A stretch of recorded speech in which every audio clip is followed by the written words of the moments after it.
Chapter 1. September 12, 1998, Country M, City F. The weather in September was unusually hot and humid. It started drizzling in the evening, and it started pouring in the wee hours of the morning, accompanied by thunder and lightning. Amidst the wind and rain, a red flagship limited edition Ferrari, LaFerrari sports car, shuttled through the rain, splashing puddles everywhere it passed. Screech! The Ferrari made a turn and drove into an empty space. It made half a turn on the spot and slammed on the brakes. The red sports car stopped like a flash of light. Walala! The rain became heavier and heavier. A black Audi was parked opposite the Ferrari sports car.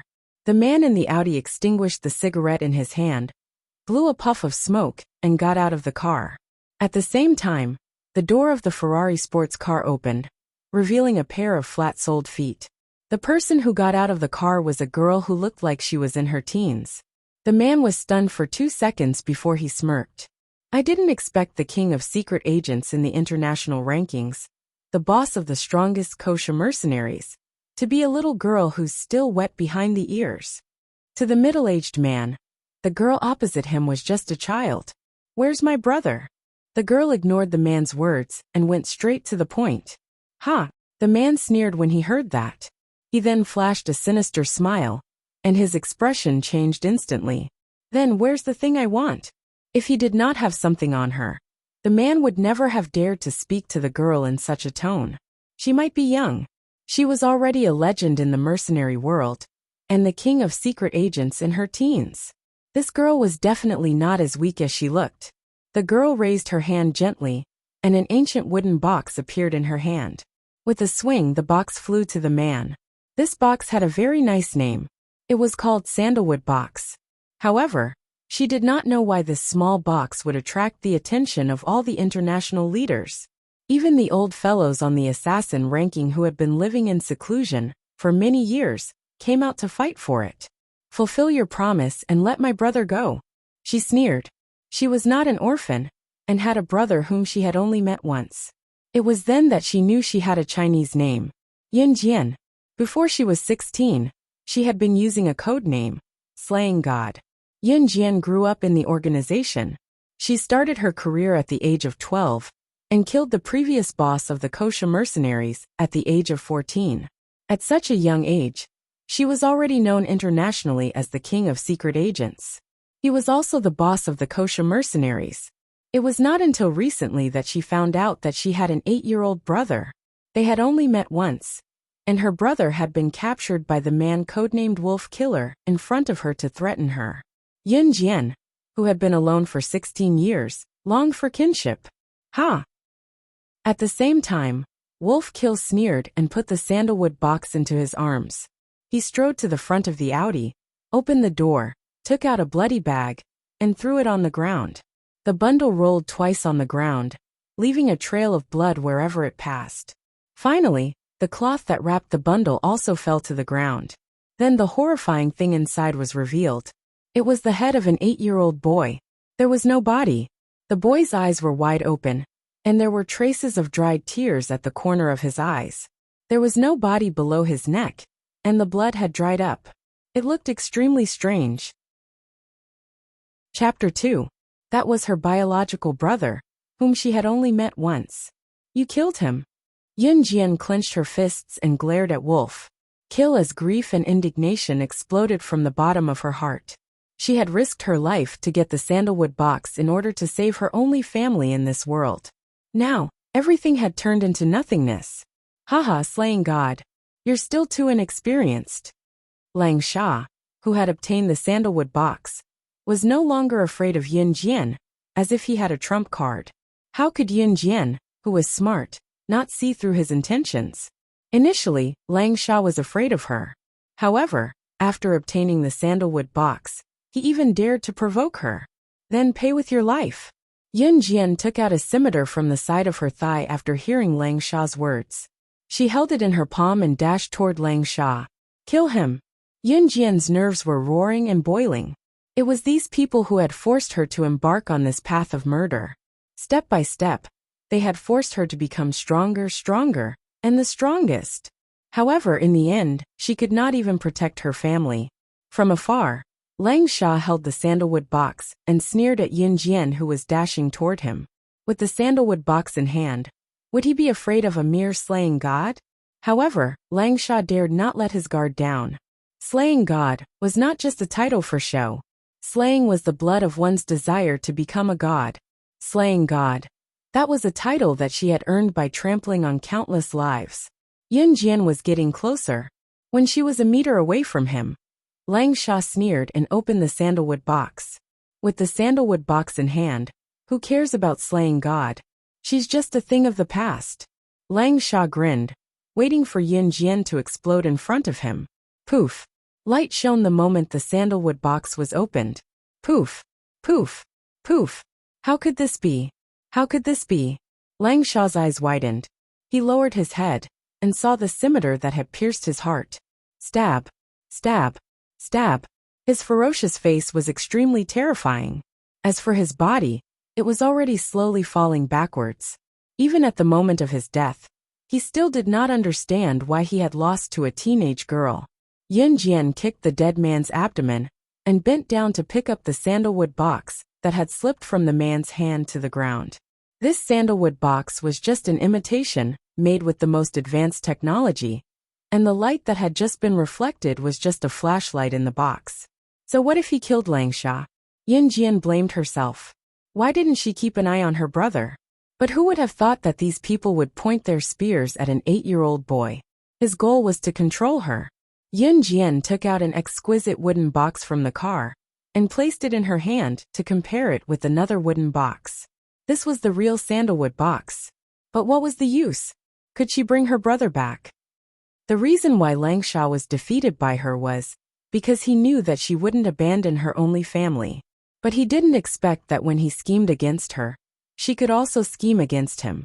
A small sandalwood box had attracted countless killers to fight over it. Just based on this point, would she really hand over the sandalwood box with both hands? If handing over the sandalwood box could exchange for her cute brother, then Yin Jian would not hesitate. But Lang Sha actually killed her brother like this. It was her fault. Yin Jian's body trembled slightly. A drop of cold tear flowed down from her left cheek. Silently, without Yin Jian noticing, it dripped into the sandalwood box in her hand. Whoosh! In an instant, the sandalwood box emitted a dazzling light that enveloped the open space. Yin Jian's head sank, and she completely fainted. The heavy rain was still pouring down, and the thunder was still roaring.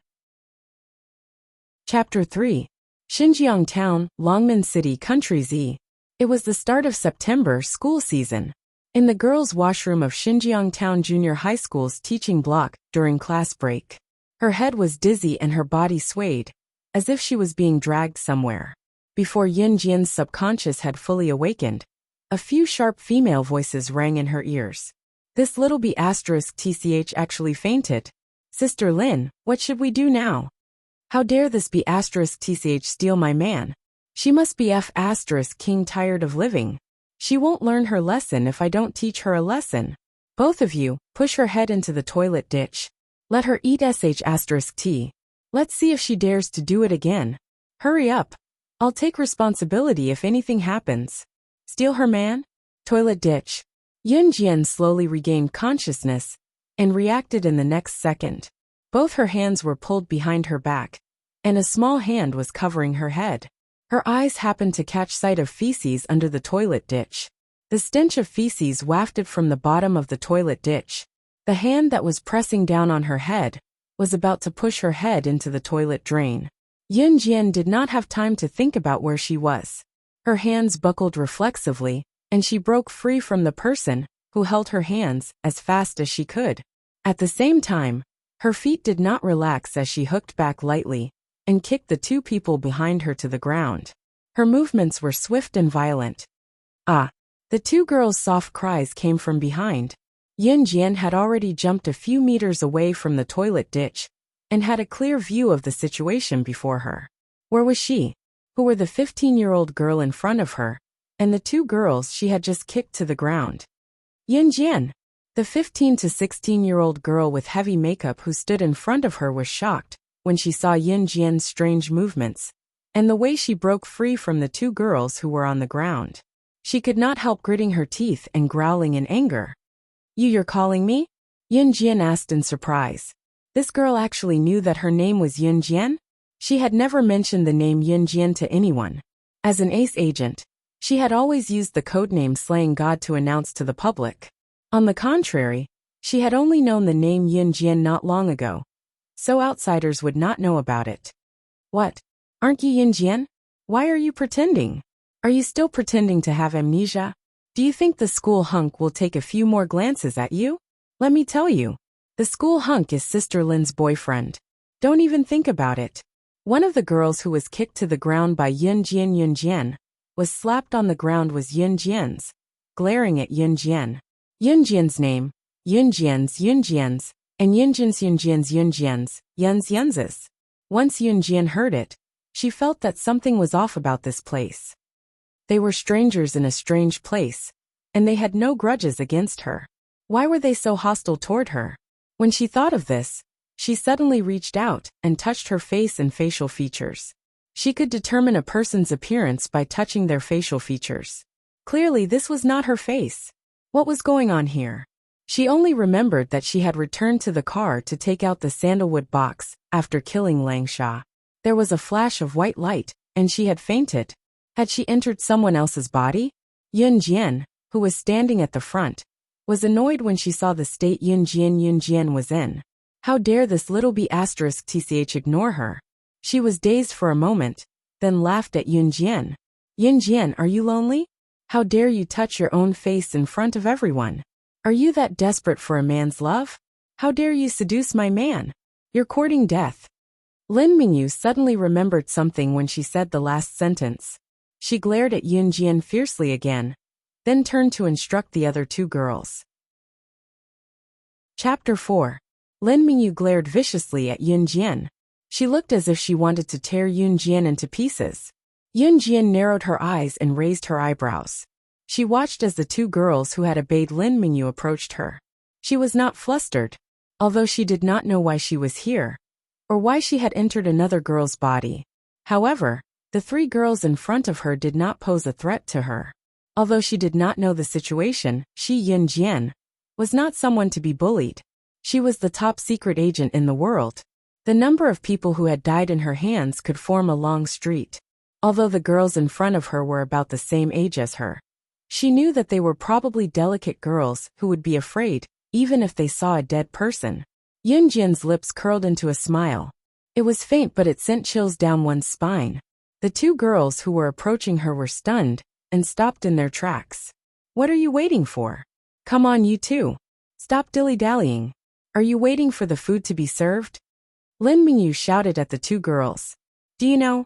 Yun Jian suddenly continued Lin Mingyu's words and said. Lin Mingyu was stunned when she heard that. What? No, what? Was this little b***tch stupid? She had just pretended to have amnesia, and now she was keeping her in suspense? Even so, she would not let this little b***tch off today. Don't even think about it. Those who want to attack me, I will usually. Yun Jian finished her sentence and moved in the next second. In a flash, she appeared behind Lin Mingyu and the other two girls in the blink of an eye. Yun Jian reached out her hand and bent it like an eagle's claw. In the next moment, she was already strangling Lin Mingyu's neck. Yun Jian, who was already standing behind Lin Mingyu, blew at Lin Mingyu and continued. Like this, break her neck. At the same time, she tightened her grip. At this moment, Lin Mingyu and the other two girls finally reacted. In the blink of an eye, Yun Jian, who was just 1 or 2 meters away, had already run behind Lin Mingyu. Lin Mingyu could not help but shudder out of reflex. Did Yun Jian take the wrong medicine? However, how could someone who was originally as timid and weak as a slug become a different person after being knocked unconscious for a while? Lin Mingyu was being threatened by Yun Jian, and she was naturally furious. She was not a patient, and was about to retaliate, but she suddenly realized that she could not speak. With her neck, with Yun Jian, seemed to be choked by something, and she could not say anything. At this moment, Lin Mingyu started to panic. However, she did not know that her neck was being choked. If Yun Jian increased the strength of her grip, then her neck would really be twisted off. Killing, in Yunjian's previous world, was as simple as eating and sleeping. However, because she did not know where she was, Yunjian did not kill her ruthlessly. She did not know if there was an ambush around. Otherwise, Lin Mingyu would have become a cold corpse by now. Just as Lin Mingyu's breathing gradually became heavier, and she was about to suffocate, Yunjian suddenly let go of her grip. But just as Lin Mingyu heaved a sigh of relief, she kicked Lin Mingyu hard, and she fell to the ground. Lin Mingyu screamed, and the other two girls quickly went to help her. Looking at the three people in front of her, Yunjian said softly, "I have never been a good-tempered person. Just now, you wanted to push my head into the cesspool. Now I will give you two choices. 1. Jump into the cesspool yourselves, or I will kill you now." Chapter 5. Cough, cough, cough. Lin Mingyu, who was freed, took a few deep breaths and coughed a few times. Then, she stared at Yunjian and ignored Yunjian's harsh words. She was a little scared but pretended to be strong. "Yunjian, you dare to threaten me. You dare to hit me. Do you know who my father is? My father is the principal of our school. I want you to apologize to me right now. Otherwise, you don't have to attend this school anymore. I'll go look for my father now and ask him to expel you." Lin Mingyu dared to hit Yunjian in school because her father was Xinjiang Town Junior High School's principal. Actually, even if Yunjian apologized to Lin Mingyu obediently, Lin Mingyu would not let her off so easily. However, the current Yunjian was no longer the cowardly slut she used to be. Apologizing for no reason was a word that had never appeared in Yunjian's dictionary. Yunjian flashed an odd smile as she inched closer to Lin Mingyu and the other two girls. You, what do you want to do?" Once they recalled Yunjian's strange moves, Lin Mingyu and the other two were a little scared. They took a few steps back and asked in unison. Yunjian was already standing in front of the three. She stopped smiling and spat out 3 words that were enough to make Lin Mingyu and the other two flabbergasted. "Kill you." Since the 3 of them were so stubborn, then there was no need for them to live in this world. Moreover, Lin Mingyu had ordered the other 2 girls to frame her. She had already given them a chance, but they did not want it. Instantly, a murderous aura emanated from Yunjian's body. Lin Mingyu and the other 2 were forced into a corner by Yunjian's aura. They did not dare to say a word, and could only tremble uncontrollably. "Teacher, it's here. My friend Yunjian was caught in the toilet by them." Just as Yunjian was about to kill the 3 of them, an anxious and determined female voice came from outside the toilet. Yunjian frowned and turned around to look. He saw a girl about 15 or 16 years old walk in from outside the toilet, followed by 2 female teachers. The girl who came in first looked delicate and pretty. She was petite and cute, but her face was filled with worry. However, when she saw this face, Yunjian's mind suddenly went blank. She took 2 steps back and steadied herself. At this moment, a cluster of memories that clearly did not belong to him was forcefully stuffed into his head in the next second. What was going on? "Xiao Jian, what's wrong with you?" When the petite girl saw Yunjian take a step back and wobble, as if she was about to fall, she was so frightened that she immediately ran over to support her. Yunjian closed her eyes for 3 seconds.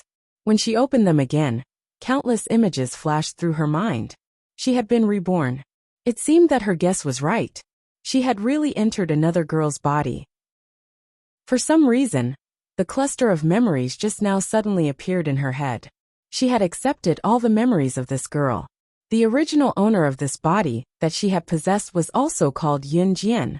The original owner, Yunjian, was an ordinary 3rd-year middle school girl in Xinjiang Town High School. She came from an ordinary background, and everything about her could have been ordinary. But she had an exquisite and beautiful face. Although it was not seductive or playful, this body had delicate features and gave off an exquisite beauty.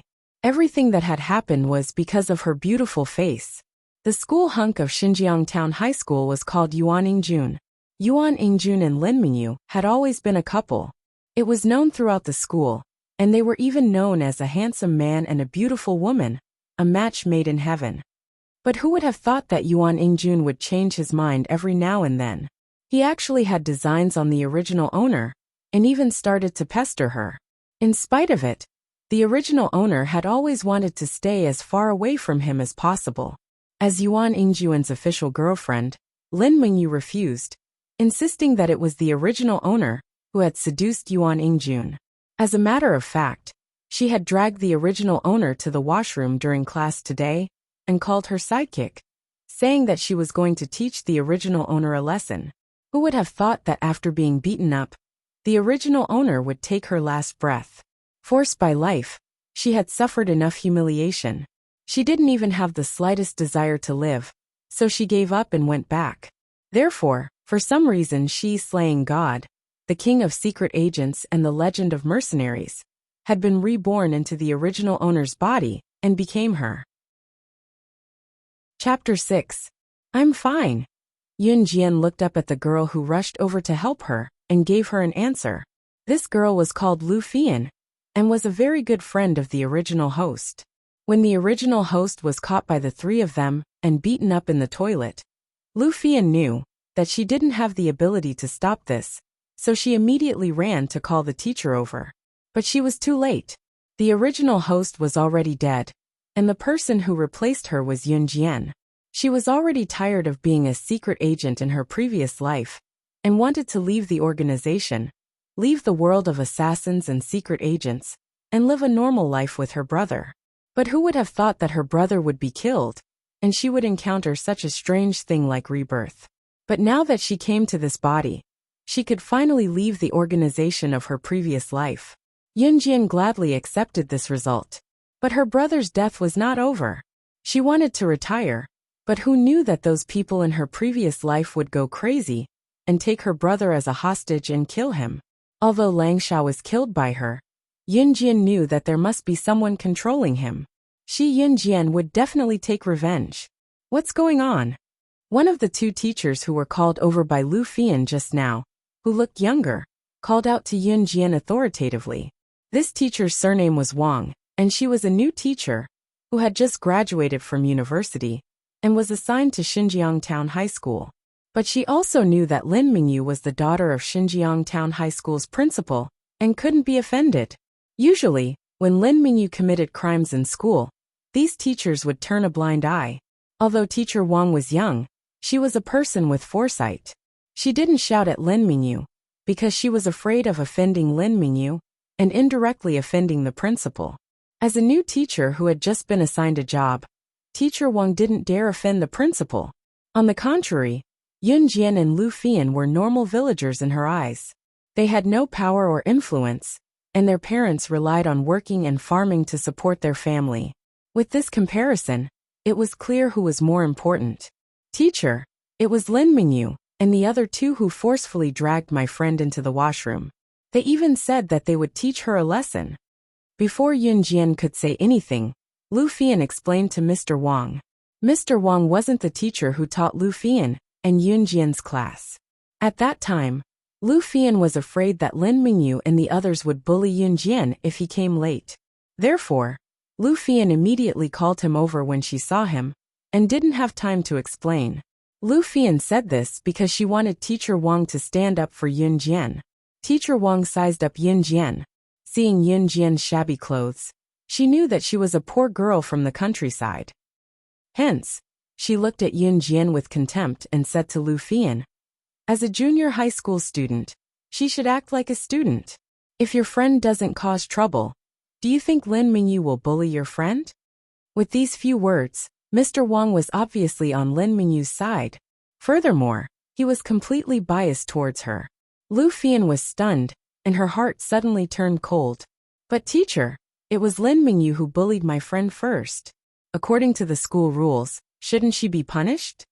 Lu Fian was unconvinced and retorted to Mr. Wang. All right. Look at your friend. She's not missing an arm or a leg. Let's leave it at that. Go back and prepare for class. The more experienced teacher standing beside Mr. Wang saw this and hurriedly said to Lu Fian.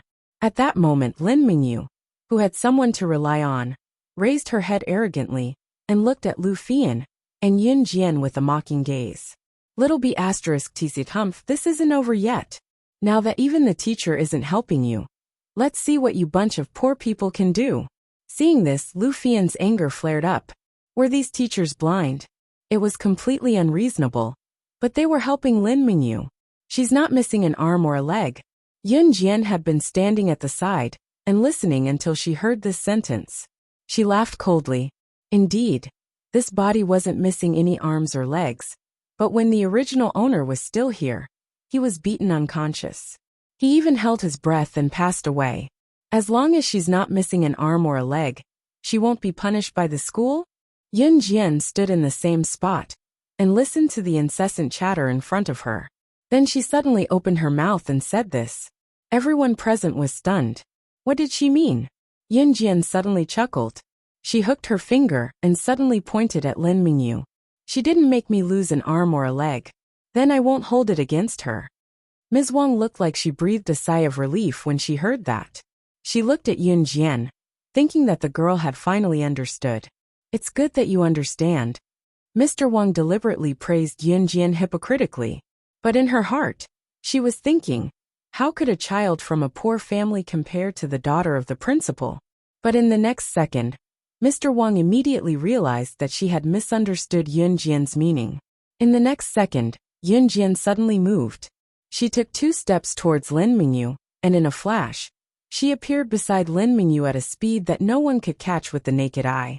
Raising her leg, Yun Jian used her knee to fiercely hit Lin Mingyu's abdomen. Kacha! The bones in her abdomen broke. Then Lin Mingyu screamed like a pig being slaughtered. Ah! Lin Mingyu suddenly curled up due to the pain and rolled on the ground as she howled. But what shocked everyone was Yun Jian's strange technique and nimble speed. When Lu Fian and the 2 girls beside Lin Mingyu saw this, they instantly stared at Yun Jian in shock. Chapter 7. The sound of bones breaking in Lin Mingyu's abdomen sent chills down everyone's spine. Yun Jian had used her knee to break Lin Mingyu's abdomen. What kind of strength was that? Was that the strength of a normal person? Moreover, breaking the bones in the abdomen was no child's play. That would be life-threatening. The abdomen was where the internal organs were located. If the bones in the abdomen were broken, it would pierce through the internal organs and cause bleeding. The person's life would be in danger. Ms. Wang and the other older teacher had some common sense. When they saw the situation, their faces turned pale with fright. If something really happened to Lin Mingyu here, they would not have an easy time. Student Yun Jian, right? You actually injured someone just now. You even injured a classmate. Because of this, you will receive the most severe punishment from the school. Ms. Wang was a little flustered and scared. She hated Yun Jian again, so she spoke harshly to Yun Jian. The other older teacher was more or less more experienced than Ms. Wang. Since the incident had already happened, the teacher immediately gave the order and ran out to call for people to carry Lin Mingyu to the hospital. Lin Mingyu was already rolling on the ground in pain, unable to say a word. If they waited any longer, she would die. If they did not send her to the hospital, she would really be in trouble. She didn't cause me to lose an arm or a leg, so she won't be punished by the school.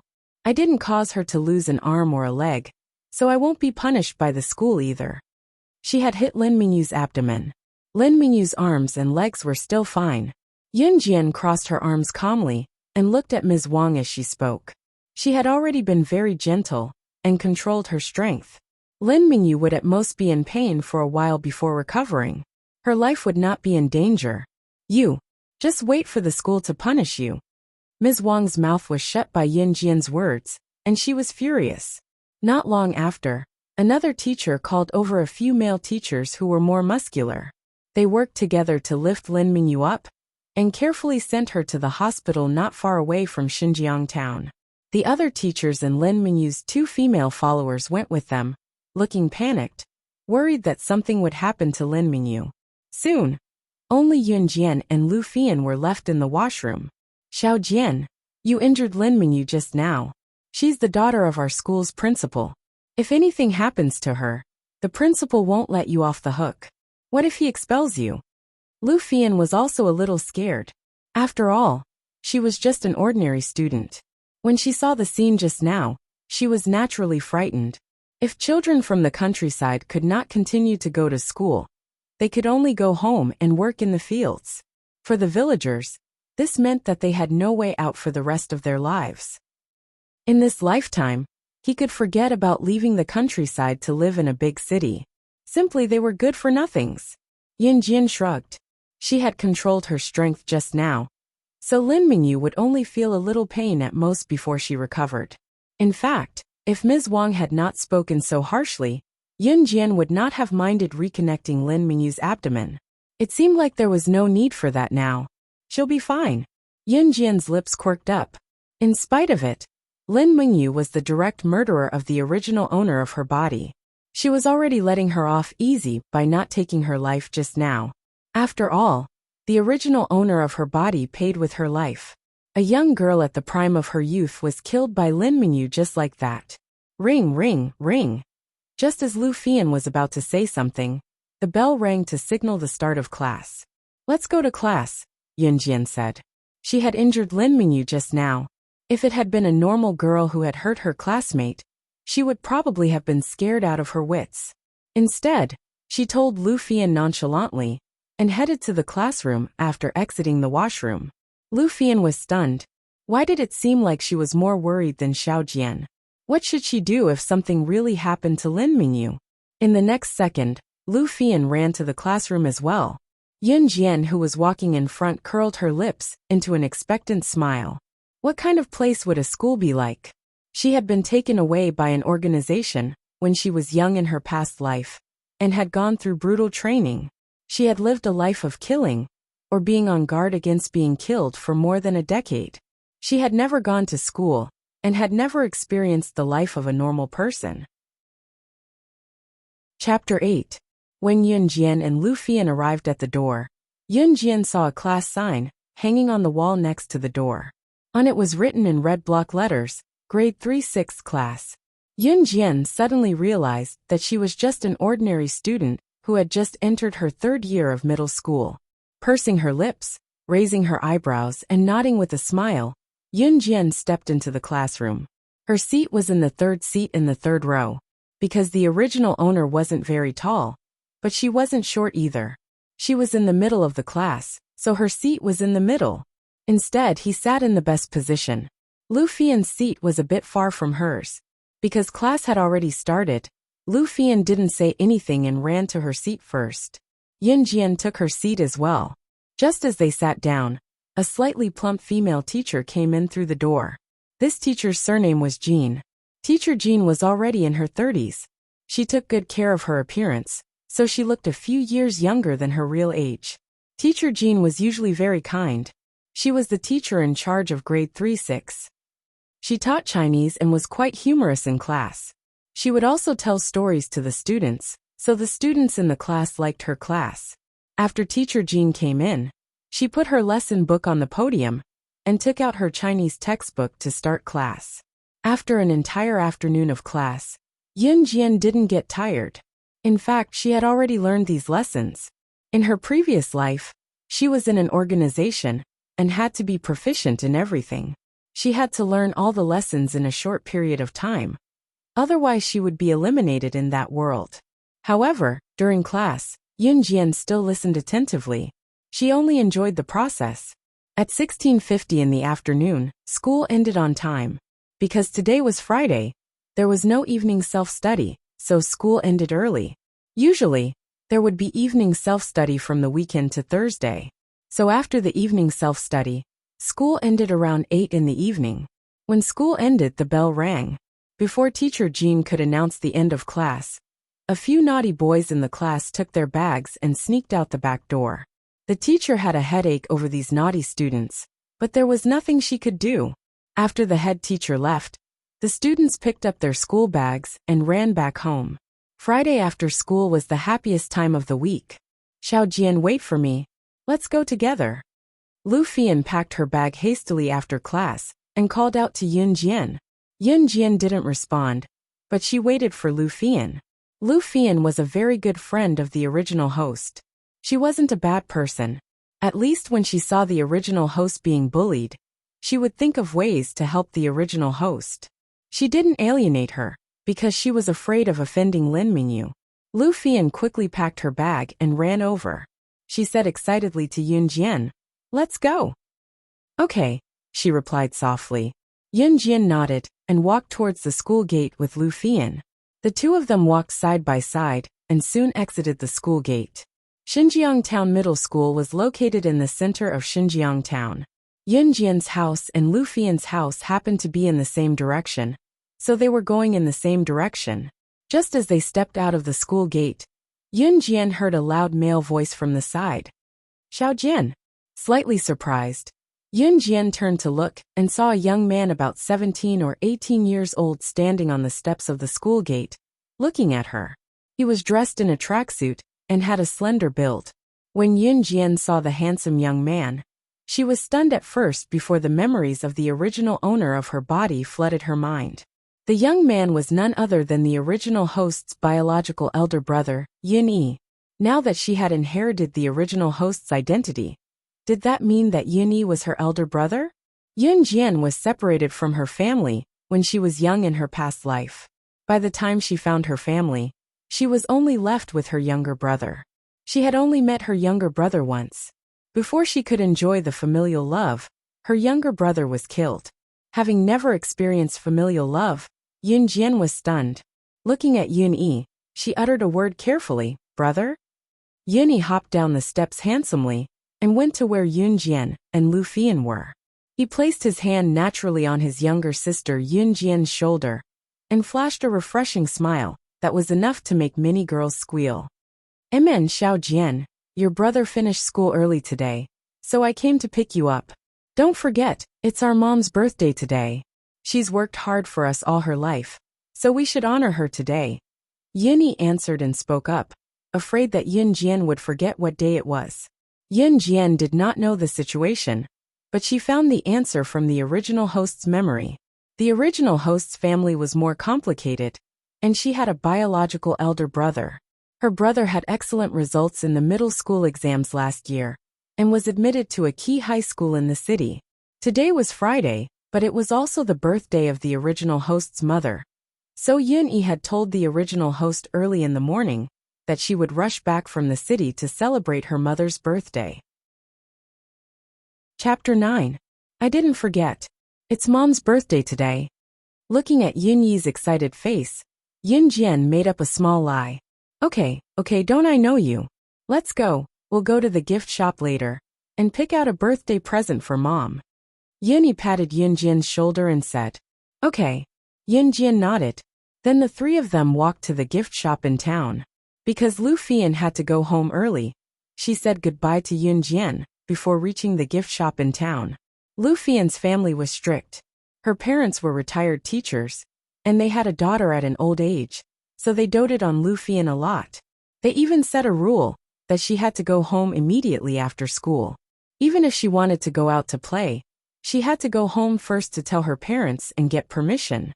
So when she heard that Yun Jian and Yun Yi were going to the gift shop in town, she could only apologize and leave first. Seeing that Lu Fian had left, Yun Jian didn't ask her to stay. She waited for Lu Fian to leave, then continued to walk to the gift shop in town with Yun Yi. Brother, is there a phone in town? Yun Jian waited for Lu Fian to leave for a while and asked Yun Yi. Although she had just been reborn into this body and was very satisfied with her current life, she couldn't ignore some things from her previous life. She was an ace agent on the international list and also the boss of kosher mercenaries. She could give up the identity of an agent.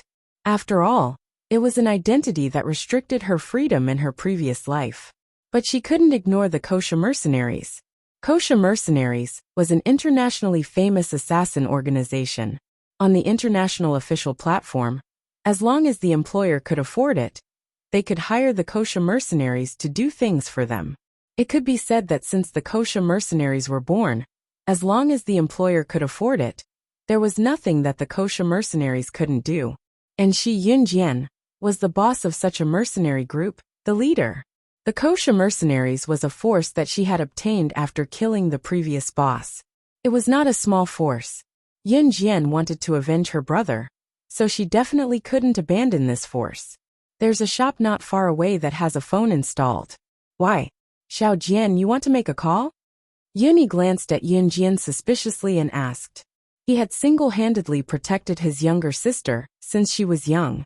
It was only after he entered high school and returned home once every few months, that he could no longer take care of her. However, it had only been a few days since the start of the semester. Who was his sister calling? How come he, the older brother, didn't know about it? Well, I want to make a phone call. Brother, can I? Yunjian asked. Yuni doted on her little sister, so she naturally wouldn't refuse. Okay. He had some pocket money saved up from his own meals. Although the phone bill was a little expensive, he was willing to spend it for his sister.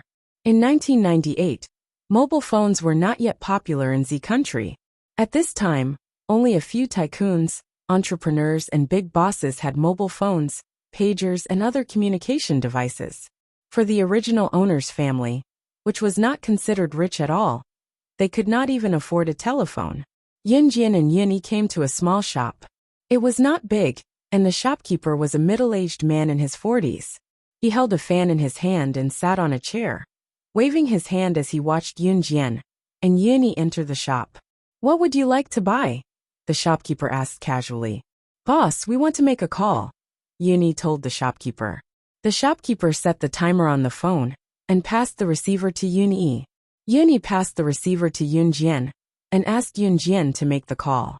Yunjian reached out and pressed a few numbers on the phone's dialing device, then waited for the call to go through. Yuni kept staring at her little sister, trying to see who she was calling. Beep beep beep. After 3 rings, the call went through. After Yunjian made the call, a man's fluent English voice came from the other end of the line. Hello. This man was her subordinate, codenamed Tiger. He was one of the leaders of the Kosha mercenaries and ranked 8th on the international assassin chart. Just like his codename, he had the ferocity of tiger and the speed of a cheetah. Yunjian glanced at Yun-yi and spoke to Tiger on the other end of the line in fluent English without hesitation. I'm slaying. I won't be going back for the time being. I'll leave the matters of the organization to you. Slaying God, also known as slaying. With that, Yunjian hung up without waiting for the other party's reply. She would never wait for an answer when she spoke to someone on the phone. It was because the other party would definitely obey her orders. Hearing Yunjian's fluent English just now, Yunyi's eyes widened as she stared at her younger sister. Yunyi was excellent in English and had even gotten into the best high school in the city, but her younger sister's grades had always been poor, especially in English. In spite of it, Yunjian's fluent English just now was something that even the English teachers who graduated from their school would have to admit they were not as good as her. When did his younger sister become so outstanding? Moreover, who was that person? Why did Xiao Jian hang up right after she finished speaking? From the looks of it, it was as if he was talking to his subordinates. The shop owner, who was still waving his fan, paused abruptly when he saw Yunjian's actions. To be honest, he had been a shop owner for many years, but this was the first time he had seen such a clean little girl. She made a call, spoke in a foreign language, and hung up before the other party could reply. What kind of call was that? Chapter 10. Xiao Jian, who did you call just now? Why did you hang up right after the call got through? Yunyi paid the shop owner's phone bill and walked out of the shop with Yunjian. He could not keep it a secret and blurted it out after holding it in. He realized that his younger sister's personality had changed a lot when he came back this time. In the past, whenever Yunjian was troubled, she would tell him about it, even if it was the tiniest of trifles. Right now, Yunjian was like a complete stranger to him. It was as if everything was just reality in her eyes. I'll tell you in the future. Don't ask now, Yunjian answered without further explanation. She knew that there was no hiding the truth, and that the truth would be discovered one day, but she did not know how to tell Yuni. Should she tell him that his biological younger sister was dead, and that her body was now possessed by a secret agent with the codename Slaying God? For some reason, she could not bring herself to say it. Okay. Yuni did not probe further when she heard that Yunjian was intentionally hiding the truth. She was more or less keeping an eye on it. They left the shop and went to the gift shop to pick out a gift before going home. Yuni did not say a word along the way. Yunjian did not utter a word as well. Both of them arrived home 20 minutes later. The original owner's house was not big, only 1 floor. The second floor was yet to be built. There was an empty space by the door. Other than that, there was nothing else. It was evident that the family was not wealthy. In fact, they were living a tough life. That was the truth as well. That was why the second floor of the house had not been built for a long time, because there was no extra money to build it. Yuni opened the door first and called out loudly, "Mom, we're home." Yun Jian stepped into the house with Yuni. She was at the top of the world in her previous life. Although she faced death every day, she lived the best life. Compared to her previous life, the original owner's house was simple but filled with warmth. Xiao Jian, you're back. Dinner's just ready. Hurry up and wash your hands and get ready to eat. In the simple kitchen, a woman in her 40s carried a plate of dishes and muttered as she walked. This person was the mother of Yun Jian's current body, Qin Yiru. Qin Yiru was in her 40s. Although she was not very old, she looked a little old because of overwork. Yun Jian looked at Qin Yiru without moving. Mother, motherly love. These were words she had thought of in her previous life, but had never experienced. Why are you still standing there? Go wash your hands and get ready to eat. Qin Yiru urged when she saw Yun Jian staring at her without moving. Yun Jian suddenly felt happy and ran to wash her hands. In an instant, her mind was turned upside down. She now had family, and from now on, she would be the one to protect them. Mom, where's Dad? Yuni came out of the kitchen after washing her hands and asked Qin Yiru. Yun Jian came out of the kitchen as well, her hands still wet. Just as Yuni finished her question, Qin Yiru's hands that were fiddling with the bowl and chopsticks suddenly paused. He's not back yet. Qin Yiru sighed and said softly and tiredly. He probably went to the Wang family's casino again. Yun Jian narrowed her eyes. The original owner's family was rather complicated because of this. The original owner's mother was a worker in a textile factory, earning a meager salary to support her children's education. The original owner's father, on the other hand, was a loafer. Not only did he live off a woman at home, he did not have a job and loved to gamble. Once he gambled, he would stay out all night. Sometimes he would even go home to steal the money Qin Yiru saved for the children's education to continue gambling. If he lost, he would go home to steal money and continue gambling, completely ignoring the lives of his family members. Therefore, the livelihood of this family completely fell on Qin Yiru's shoulders. After a long period of fatigue, Qin Yiru, who was only in her 40s, looked like an old woman in her 50s. Dong dong dong. At this moment, there was a sudden knock on the door. There was someone outside. Qin Yiru was stunned for a moment before she swiped the handle to open the door. After opening the door, there was a group of completely unfamiliar faces standing at the door. The group of people seemed to have formed a gang and were gathered together, holding wooden sticks and so on in their hands. It was obvious that they did not come with good intentions. Who are you looking for? Qin Yiru asked carefully when she saw the group of people standing outside the door. Yun Jian silently stood beside Qin Yiru and also looked at the group of people outside the door. Among the group of people, the person standing at the front with a long scar on his face raised the wooden stick and looked impatiently at Qin Yiru. This is Yun Gang's house. Yun Gang was the original owner's father, and also her current father. Yun Jian narrowed her eyes. Qin Yiru suddenly had a bad premonition, but she still replied, "Yes, and you are." Chapter 11. He borrowed from loan sharks? Qin Yiru's eyelids suddenly twitched. She spoke with uncertainty, and even her voice was trembling. She was referring to Yun Gang. Nonsense. Yun Gang borrowed $5,000 from me 3 months ago, and promised to return it today. Damn it, he's nowhere to be found today. The scar-faced man looked at Qin Yiru with disdain and said fiercely. Obviously, this group of people were hired by the scar-faced man. Yun Gang had not returned the money he borrowed, and had gone into hiding. Since he couldn't be found, the scar-faced man naturally came to his house. What's more, for those who borrowed money from loan sharks, if they didn't pay back the money within a limited time, not only would the interest increase, more importantly, this group of loan sharks would do anything. Yun Gang had actually borrowed money from loan sharks behind her back. More importantly, he had borrowed $5,000. $5,000 in 1998 was not a small amount.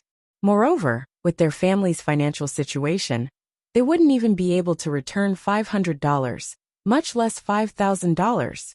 Now that Yun Gang had borrowed the money, he had run away and left this mess behind. He was forcing them into a dead end. Qin Yiru clutched her chest, her body trembling slightly. She was so angry that she almost couldn't stand properly. Yun Jian caught her in time. "Mom, are you okay?" Yun Jian's eyes were fixed on Qin Yiru. She didn't even look at the scar-faced man and his group of people. It wasn't that she didn't care. It was just that although this group of people looked majestic, and each of them was holding a metal rod and wooden rod in their hands, they looked intimidating, but when it came to their true abilities, she didn't fear them at all. Yuni clenched her fists and looked at these people in front of her. However, she could only suppress the anger in her heart and said to the scar-faced man, "The money. Our family will return it. Can you give us a few more days?" What Yuni wanted to do most now was to find his father and give him a good beating. However, there was nothing he could do now. His father was a scumbag and inhuman, but now he was the only man in the family. He had to think for his mother and sister and shoulder the heavy responsibility of this family. Therefore, he could only lower his attitude towards this group of people. It couldn't be helped. Who asked them to meet such a father? The scar-faced man sneered and reached out to pick his nose, picking out a lump of booger from his nostril. He looked at Yun-Yi as if she was a clown and said in a disdainful tone, "Ha, give me a few days." "Sure." However, before Yun-Yi could breathe a sigh of relief, the scar-faced man continued, "Unless you let your sister accompany us and have fun. Or you can lick the booger on my hand clean. Maybe I'll be happy and agree. Ha, ha ha." As he spoke, the scar-faced man lifted the booger that he had just picked out from his nose. The surrounding men with the scar-faced man all laughed and looked at Yun Jian with evil intentions. This little beauty's appearance was really not bad. She had big eyes and a small mouth. Her appearance was very delicate and pretty. Yuni suddenly clenched his fists, but he couldn't do anything. For his sister and mother, he had to endure it. He definitely wouldn't let his sister get hurt at all. Therefore, he chose the latter. "Okay, I'll lick it." Yuni spat out these 3 words from between his teeth. It could be seen that he was angry and unwilling at this time. Everyone present laughed loudly and waited to watch a good show. Yuni strode forward with his slender legs, intending to listen to the scar-faced man's words and satisfy them first. Just as he was about to stabilize the current situation, he felt a cold sensation on his wrist before he could walk over. He turned around and saw that Yun Jian had grabbed his hand. Her eyes were fixed in front of her, staring at the scar-faced man and the others. She curled her lips and gently wiped them, revealing a clever and terrifying sneer. Chapter 12. From the moment Yuni protected her, or perhaps even earlier, Yun Jian had already made up her mind. She wanted to protect this body's brother and mother, because she was now Yun Jian. This kinship was not easy to come by. "Hey!" The scar-faced man whistled and sized up Yun Jian from head to toe. He jeered. "This chick's temper is quite fiery, but I like this temper." As soon as he said that, the group of men around them also started to jeer. Yun Jian's harsh words were completely treated as a joke in the eyes of this group of people. This little girl actually dared to speak in such a tone? Pfft! Wasn't she trying to be funny? Seeing this group of people looking at her sister strangely, Yuni quickly shielded Yun Jian behind her again. "This matter has nothing to do with my sister and mother. If you want money, come to me. I will find a way to return it to you." When Yuni said that, she was not confident. "Return it? How are you going to return it?" The scar-faced man suddenly stopped smiling and stared at Yuni fiercely. "Today's money, I must take it with me. Otherwise, I will chop off one of your hands." Would she still be alive? If Yuni lost both of her hands, how was she going to live in the future? How was she going to talk about the future? At this point, Qin Yiru could not take it anymore. She rushed out in despair and stood in front of Yun Jian and Yun Yi, protecting them with all her might. She lost control and knelt down at the scar-faced man and the group of people shouting, "Don't hurt my children. If you want to chop off my hands, chop them off. It's all my fault. I beg you, don't hurt my children." Seeing this scene, the scar-faced man boasted even more mockingly. This family was really interesting. Yun Jian caught Qin Yiru in time and prevented her from kneeling down. She handed Qin Yiru over to Yun Yi and rolled up her sleeves without saying a word. Seeing Yun Jian's action, everyone was stunned. What was she trying to do? But in the next second, Yun Jian rolled up her sleeves and walked towards the scarred man's group. Yo, brother Fan, has this little beauty thought it through and decided to offer herself to you? Ha! Ha ha ha! Standing next to the scarred man, a monkey-like man boasted to the scarred man. The scar-faced man who was called Brother Fan was Zhang Jifan. Zhang Jifan was the big brother of this group. A group of people led by Zhang Jifan had done a lot of bad things by lending money at high interest rates and forcing people to collect their debts. As for Zhang Jifan himself, he had seen many faces and knew many people, but he had never seen someone like Yun Jian. Yun Jian looked delicate and innocent, but in reality, she seemed to carry a deadly murderous aura. However, Zhang Jifan did not think too much about it. After all, no matter how powerful Yun Jian was, she was just a teenage girl.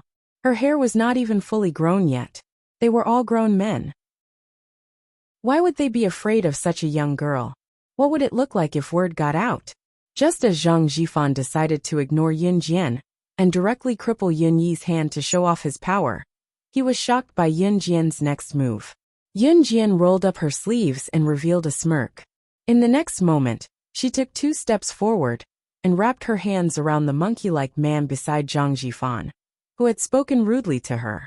She grabbed his wrist and swung him up at a 360-degree angle, smashing him heavily onto the ground. Yun Jian's move was so fast and fierce that everyone who saw it was so shocked that their mouths were wide open. Was this the speed a person should have? Was this the strength a young girl should have? She had just swung him up and smashed him onto the ground. Chapter 13. Awa! The monkey-mouthed man was thrown to the ground by Yun Jian. He howled in pain, his body trembled slightly, and he fainted after falling to the ground. When everyone saw this scene, they instantly felt a chill run down their spines. Qin Yiru looked at her daughter in disbelief. Yuni narrowed her eyes thoughtfully, but she was also shocked by her sister's actions. You.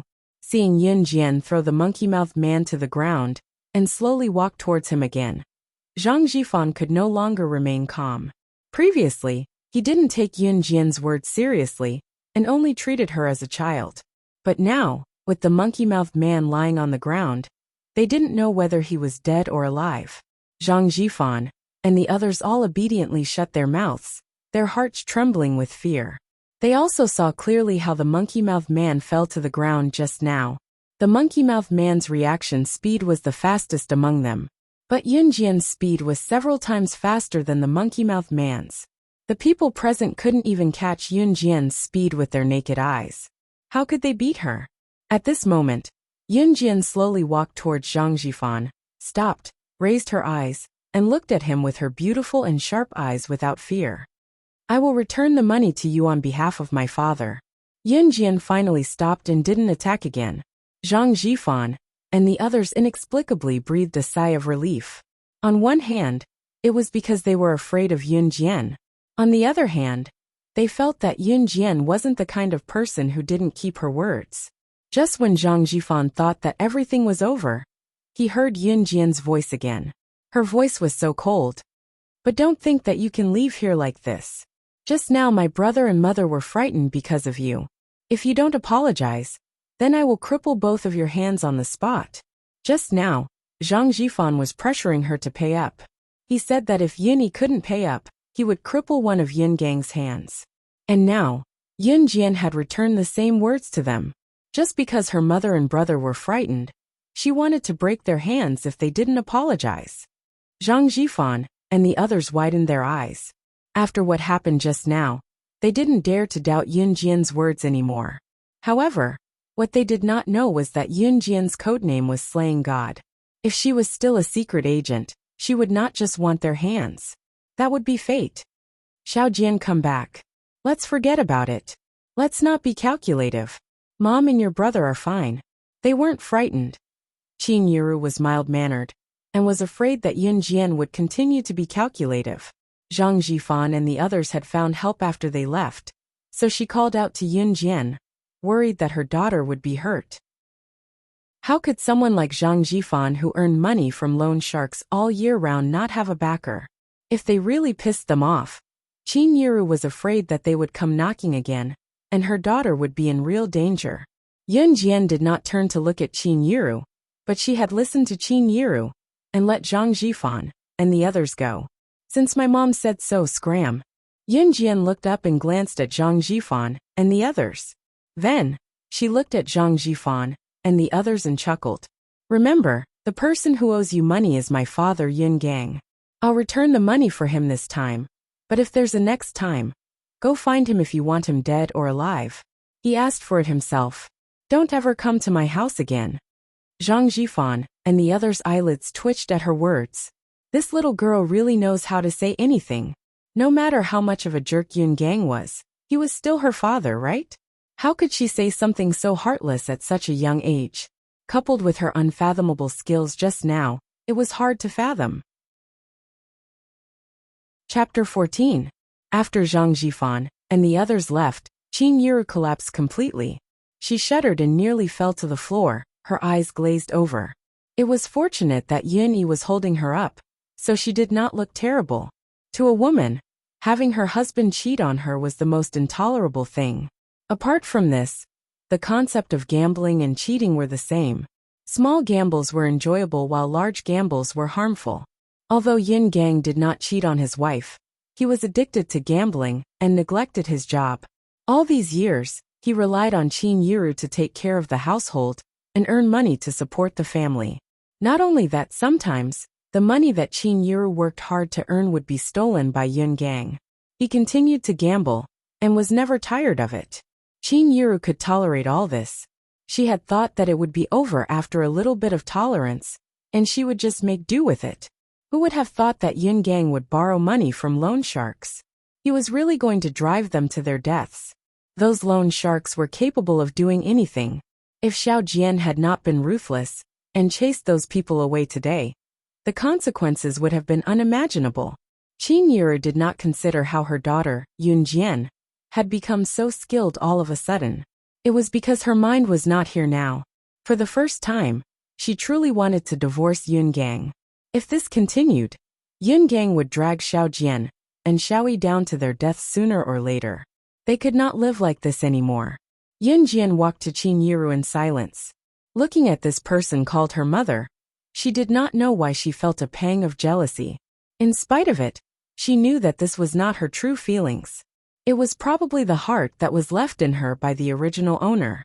Mom, you still have me and Gidge. We'll live on our own from now on. As for her so-called father, he was heartless, so naturally, Yun Jian would not be loyal to him. Yun Jian looked at Qin Yiru and Yun Yi and spoke resolutely, which made Qin Yiru feel better. Qin Yiru held Yun Jian's hand tightly.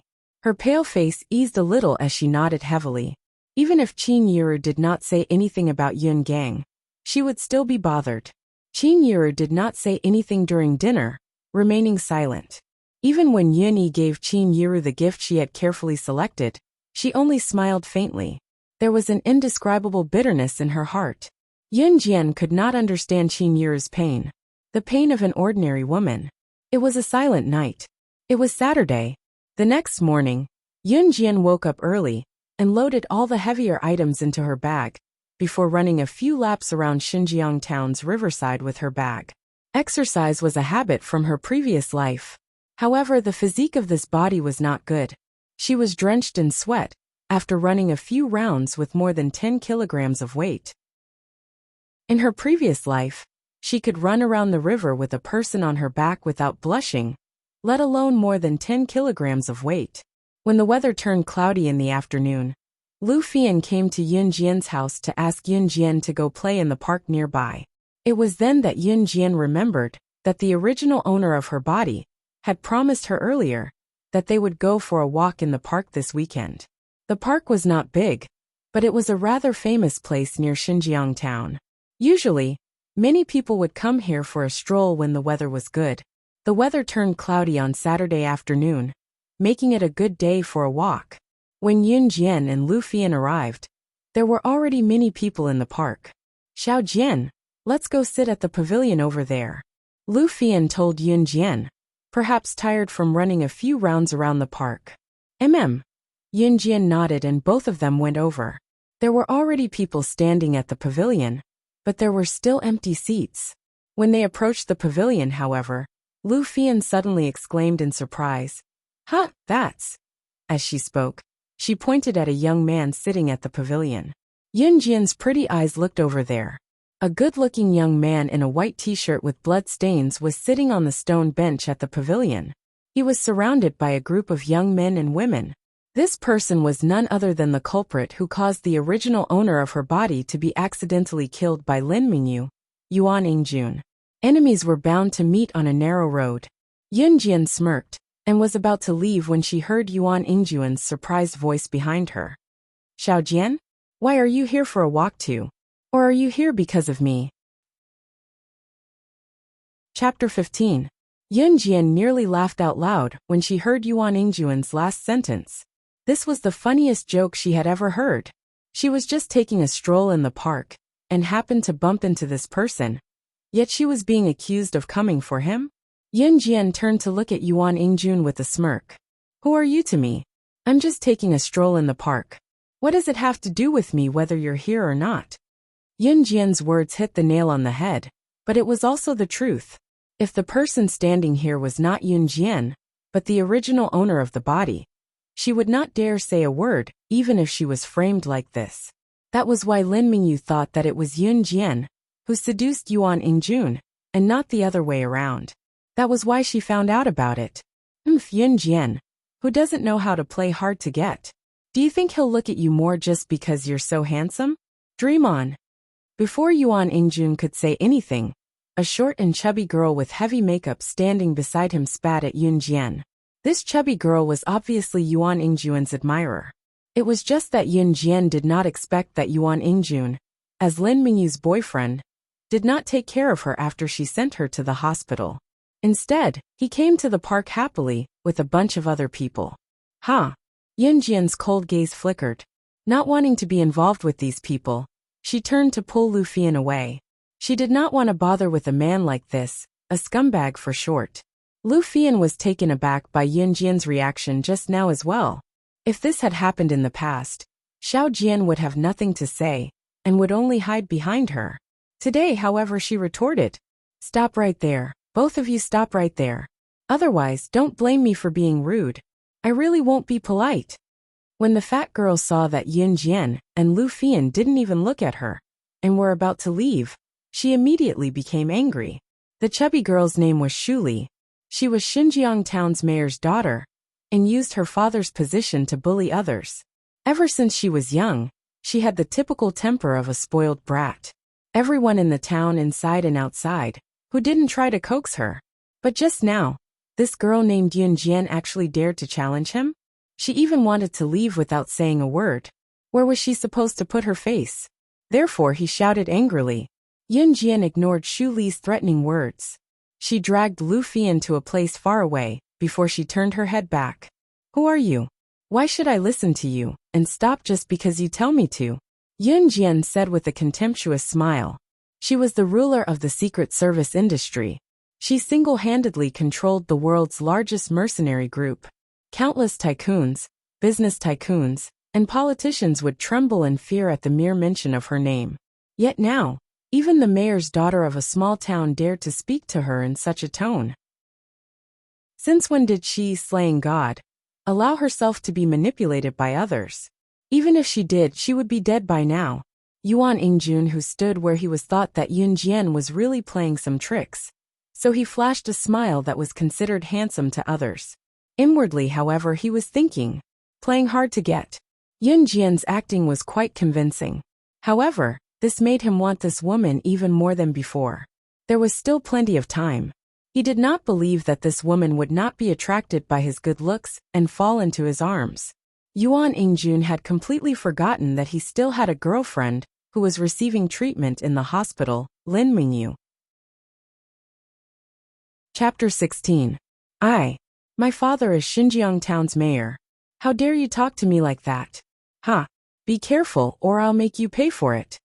Shu Li was so incensed by Yin Jian's words that she blurted out all sorts of nonsense.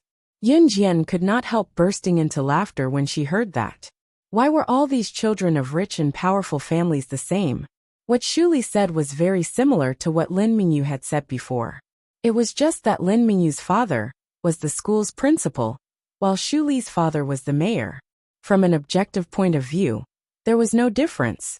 Do you think I'm afraid of you? Yin Jian crossed her arms and looked at Shu Li with a different gaze. In an era where the rich and powerful relied on their fathers, it would be a miracle if the original owner of the body could live peacefully with her family background and status. It was a pity that Yin Jian was not the original owner of the body. She could not be indifferent when others were pointing fingers at her. Xiao Jian, stop pretending. You've successfully caught my attention. Just tell us if you want to tour the park with us. Everyone welcomes you. Yuan Yingjun flicked his hair that looked rather charming and told Yin Jian with a look that said, I know what you're thinking. He thought that Yin Jian's words were Yin Jian's trick to play hard to get. To Yuan Yingjun, Yin Jian had put in a lot of effort to make the acts so realistic. In spite of it, this was great. He had long wanted to mess with Yin Jian. Yin Jian had a delicate appearance and was so much prettier than Lin Mingyu, who had neither looks nor figure. If Lin Mingyu was not the principal's daughter, Yuan Yingjun would not want to be close to her. As for Yin Jian, to Yuan Yingjun, he was purely toying with her, thinking that he would throw her away once he was tired of her. That was all. Sorry, I don't play with pigs. Yin Jian's lips curled into a smile. It was a dazzling smile that was like the thorns of a rose, catching people off guard. Pigs. How dare she compare them to pigs? In the next second, Yuan Yingjun's expression darkened. Was Yin Jian too engrossed in her act? He had already invited her. What else did she want? Shu Li, on the other hand, started scolding Yin Jian. You're the pig. Your whole family is from the gutter. People like you don't even have the face to live in this world. You want to attract Yingjun's attention. Why don't you look at yourself in the mirror?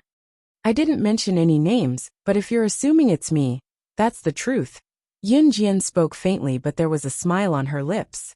As soon as these words came out, Yuan Yingjun and Shu Li's faces instantly paled, looking very embarrassed. Ah! Snake! Snake! It was then that Lu Fian shrieked. Yin Jian turned to look at her. Following the direction that Lu Fian's trembling finger was pointing at, on the edge of the grass less than half a meter away from him and Lu Fian, there was a snake about half a meter long. Its body was yellowish-brown to dark grayish-black, and its head was oval. Its head was raised, and its neck was flattened like a rice spoon. Lu Fian had also suddenly noticed the venomous snake that had just crawled out from the bushes and screamed. Yin Jian's senses were quite good. Long before Lu Fian screamed, when she said that to Yuan Yingjun and the others, she had already felt the sound from the bushes. However, she only knew that it was a snake when she saw it. Her guess was not far from the truth. Isn't that a cobra? Beside Yuan Yingjun, a square-looking young man with large spectacles pointed at the snake and shouted in surprise. The park was not particularly big, and it was summer. There were snakes, but a cobra. A cobra. That was a real venomous snake. If you were bitten by it, you would die if you were not sent to the hospital immediately. Although Yuan Yingjun and the others were far away, everyone, including Yuan Yingjun himself, was scared. However, when they looked at Yin Jian, she looked natural and did not look scared at all. Everyone panicked. Chapter 17. Summer was the peak season for snakes, so it was not unusual to have one or two snakes in the park. It was just that they were extremely lucky to encounter a cobra. At this moment, the dark gray cobra that slowly crawled out of the bushes raised its head proudly. Its neck was flattened, and its tongue was hissing from its mouth. Yin Jian narrowed her eyes and pulled Lu Fian behind her without a word. The cobra's head was raised, indicating that it was ready to attack. Xiao Jian! You! Lu Fian cried out in worry when she saw Yin Jian pulling her behind her, while she faced the cobra that was not far away. Xiao Jian, be careful. One must not run when encountering a snake, much less run in a straight line. That was because the snake would chase after them with all its might. Yuan Ingjun and others who were a distance away were petrified. They dared not move or breathe in the pavilion, afraid that the cobra would notice them. Most people were born fearful of snakes, not to mention a cobra. Not to mention a cobra, this was a real venomous snake. One would die if they were bitten. Yuan Ingjun and others widened their eyes as they watched Yun Jian pull Lu Fian behind her to protect her. Then, they looked at Yun Jian, who was staring at the cobra intently like she was on her guard. Could it be that she wanted to fight against this venomous cobra by herself? Just thinking about the situation was enough to send chills down their spines.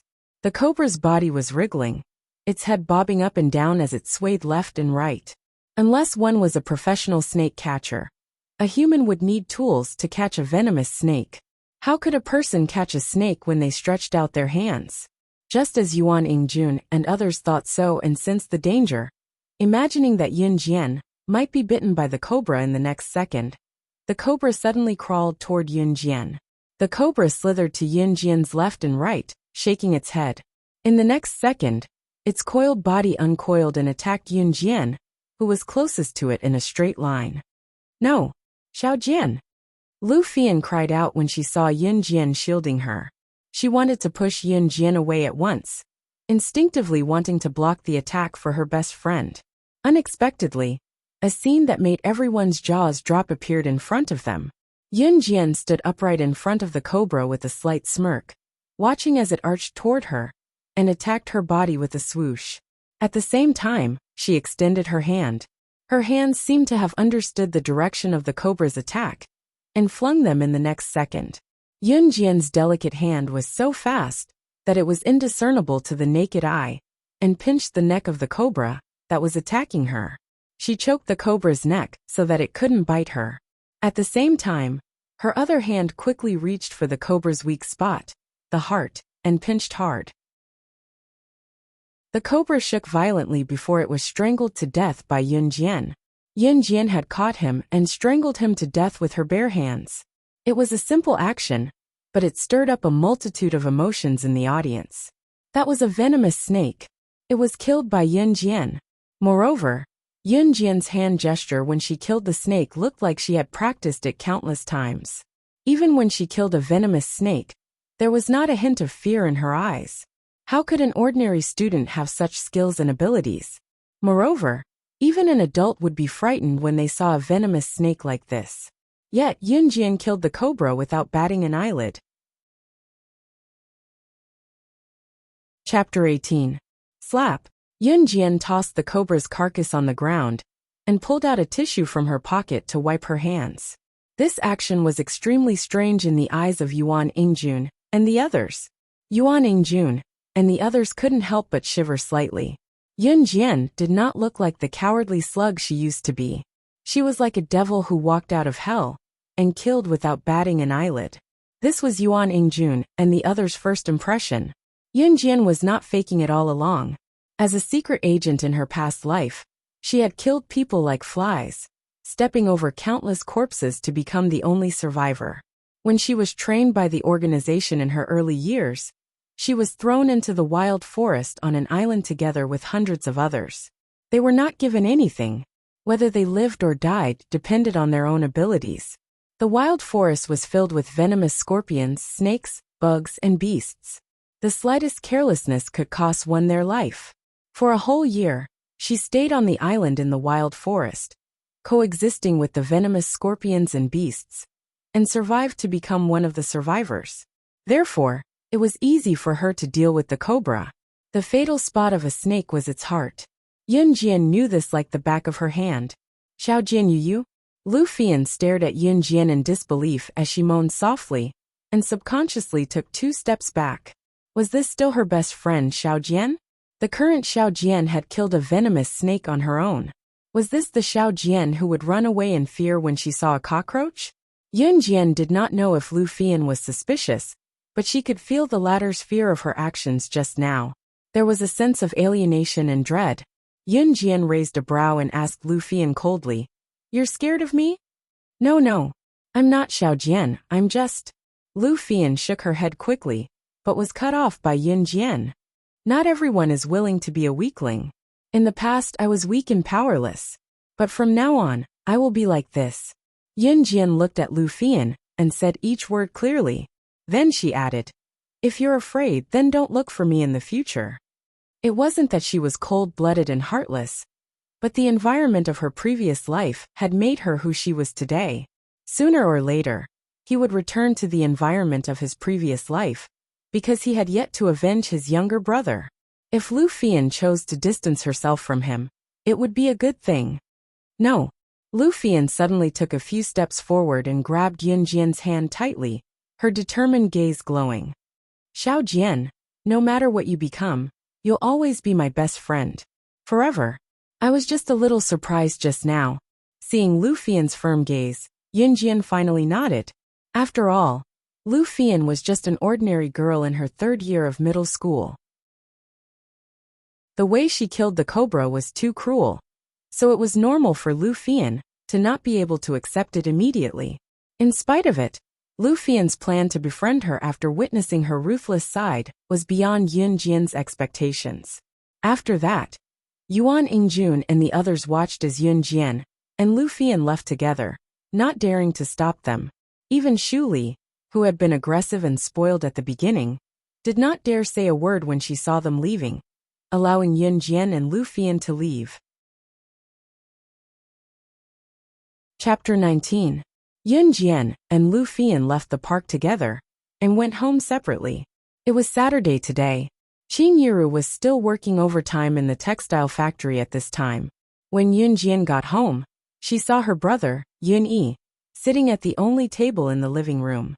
There was an exercise book on the table, and he had a pen between his slender fingers as he pondered over a problem on the book with a frown. Her brother Yun Yi had always been excellent in his studies, and had even gotten into a top high school in the city, bringing honor to their family. However, the original owner of her body could not improve her grades no matter how hard she tried. She was known as a poor student in class, and was not valued by the teachers in school. Although the two of them were biological siblings, there was a world of difference in their grades. Gu. Yun Jian went over and called out, "Hey Xiao Jian, you're back?" Yun Yi retracted his heavy gaze from the exercise book and turned to look at his younger sister. "Gu, you're going back to school in the city tomorrow, right? I want to go to the city with you." Yun Jian spoke her mind. Now that the original owner's father was in debt, she would not break her promise that Zhang Jifan would clear the debt for him. Now that she needed money, she had to make a trip to the city. There were many things that could not be done in Xinjiang town. "Why do you want to go to the city all of a sudden? Did Xiao Jian want to buy something? Do you want me to bring it back for you next time?" Yun Yi put down his pen and turned to face Yun Jian. "Go, I want to go." Yun Jian knew that Yun Yi loved his younger sister a lot. She did not know how to explain herself, so she mimicked the original owner of her body and shook Yun Yi's arm coquettishly. Okay. Yun Yi could only agree helplessly since he had always doted on his younger sister. Letting Yun Jian go to the city meant that his pocket money would be reduced by a lot. After all, it was not cheap to bring his younger sister to the city. Otherwise, he would not return home every few months after he went to school in the city. But for the sake of his sister, it was worth it. Yes. Yun Jian pursed her lips and smiled. In her previous life, she did not receive any familial love. After her rebirth, she received both a mother's love and the love of an older brother. She instantly felt that it was not bad to be reborn. It was 5:30 in the evening. It was supposed to be time for Qin Yiru to get off work and have dinner. However, when it was 6 in the evening, the sky gradually darkened, and Qin Yiru was still not home. The textile factory where Qin Yiru worked was not far from here. It only took 10 minutes to walk home. Usually, Qin Yiru would be home by 5:50 p.m. at the latest. But today she hadn't come home yet. At 6:20 p.m., Yun Yi couldn't sit still anymore. Why hadn't her mother come home yet? Could it be that something had happened? With that in mind, Yun Yi stood up at once and reminded Yun Jian, "Xiao Jian, stay at home. I'll go check why Mom isn't back yet." Just as he was about to leave, Yun Jian stood up and said, "I'll go too." Yunyi did not refuse. Yun Jian and Yunyi opened the door and walked toward the textile factory, where Qin Yiru worked for about 3 minutes before they saw a slightly plump woman in her 40s rushing over. She was Yun Jian's neighbor. Her surname was Wang, and everyone around her called her Aunt Wang. Aunt Wang and Qin Yiru worked in the same factory and were neighbors, so they usually went home together. "Why did you come back in such a hurry today?" Yun Jian's eyes twitched. Yunyi stepped forward and asked, "Aunt Wang, why isn't my mom back yet this late?" Before she could finish, she was interrupted by Aunt Wang's compassionate, sobbing, and fearful words. Chapter 20. Xinjiang town's only textile factory was very large. There were at least several hundred to over 1,000 workers, and Qin Yiru was one of them. The workers in the textile factory did not have a high wage, but compared to those who worked at home, their wages were many times higher. Of course, there were pros and cons. The workers in the textile factory all used the textile machine to work. It was normal for them to accidentally get scratched or hurt their hands. In serious cases, there were even some who accidentally broke their fingers in half. In the previous host's family, Yun Jian and Yunyi were both students. They also had a lazy father, who only knew how to gamble. It was easy to imagine how much pressure Qin Yiru had. Before Yun Jian was reborn into this body, the previous host and Yunyi had always been against Qin Yiru working in the textile factory. But what could they do? This family's living expenses were not small. If Qin Yiru went to work, how could she pay for the 2 children's school fees? This time, the thing she was worried about happened. Qin Yiru accidentally hurt her hand. Hearing Auntie Wang's tone, Qin Yiru's injury was not light. Qin Yiru was actually injured. Yun Jian's heart sank as an inexplicable worry squeezed her heart. Although she had not been reborn for long, she already treated Qin Yiru and Yunyi as her family. "Where is my mom now?" Yun Jian looked at Auntie Wang and asked. She's in our town's hospital." Auntie Wang still could not recover from her shock. But before Auntie Wang finished speaking, Yun Jian ran toward Xinjiang town's largest hospital. Yunyi heard Auntie Wang's words and followed Yun Jian's footsteps. She felt even more afraid. She was afraid that something would really happen to Qin Yiru. Xinjiang town had a few clinics, but this was the only large-scale hospital. Yun Jian was in a hurry to get to the hospital. Her pace was so fast that she left Yunyi far behind. However, Yunyi was not in the mood to think about these things. He was also running desperately to the hospital. At the entrance of the hospital, Yun Jian strode in and stood in front of the front desk in an instant. Unknowingly, the cashier at the front desk was shocked. "Where is the person who was sent here with an injured hand?" Yun Jian asked directly. The cashier was stunned and pointed to an aisle. "I just saw him being sent to the emergency room." Before she could finish speaking, Yun Jian had already disappeared in front of her. That speed was simply not something that could be seen with the naked eye. The cashier rubbed her eyes in shock. Outside the emergency room, a tall and burly middle-aged man was pacing back and forth with a frown. This man was the general manager of the textile factory. His name was Gao Jian. Qin Yiru was an employee of his factory. If her injury was too serious, the factory might be implicated. If she encountered difficult workers, they might even ask for huge compensation. Therefore, Gao Jian was burning with anxiety. However, just as Gao Jian stomped his feet, he saw an extremely delicate, and beautiful girl suddenly appear in front of him. She actually reached out and grabbed his collar. "Where is Qin Yiru?" Yun Jian grabbed Gao Jian's collar and asked directly. Gao Jian was already anxious, but at this moment he glanced at Yun Jian. Naturally, he knew that Auntie Wang had already gone to inform her family. Therefore he understood and said, "You are Qin Yiru's family? She is now undergoing surgery in the emergency room. But the doctor said that the situation is not optimistic." The doctor said that Qin Yiru's hand was probably going to be crippled. It was very likely that it would need to be amputated. Because the injury was too serious, she had already fainted. However, Gao Jian did not say the latter part. If he said it out loud, he was afraid that this girl would not be able to take the blow. Just as Gao Jian finished speaking, the emergency room door was opened. A doctor in a white coat walked out and looked at Yun Jian and Gao Jian sternly. Who is the patient's family? The patient's current situation is very unfavorable.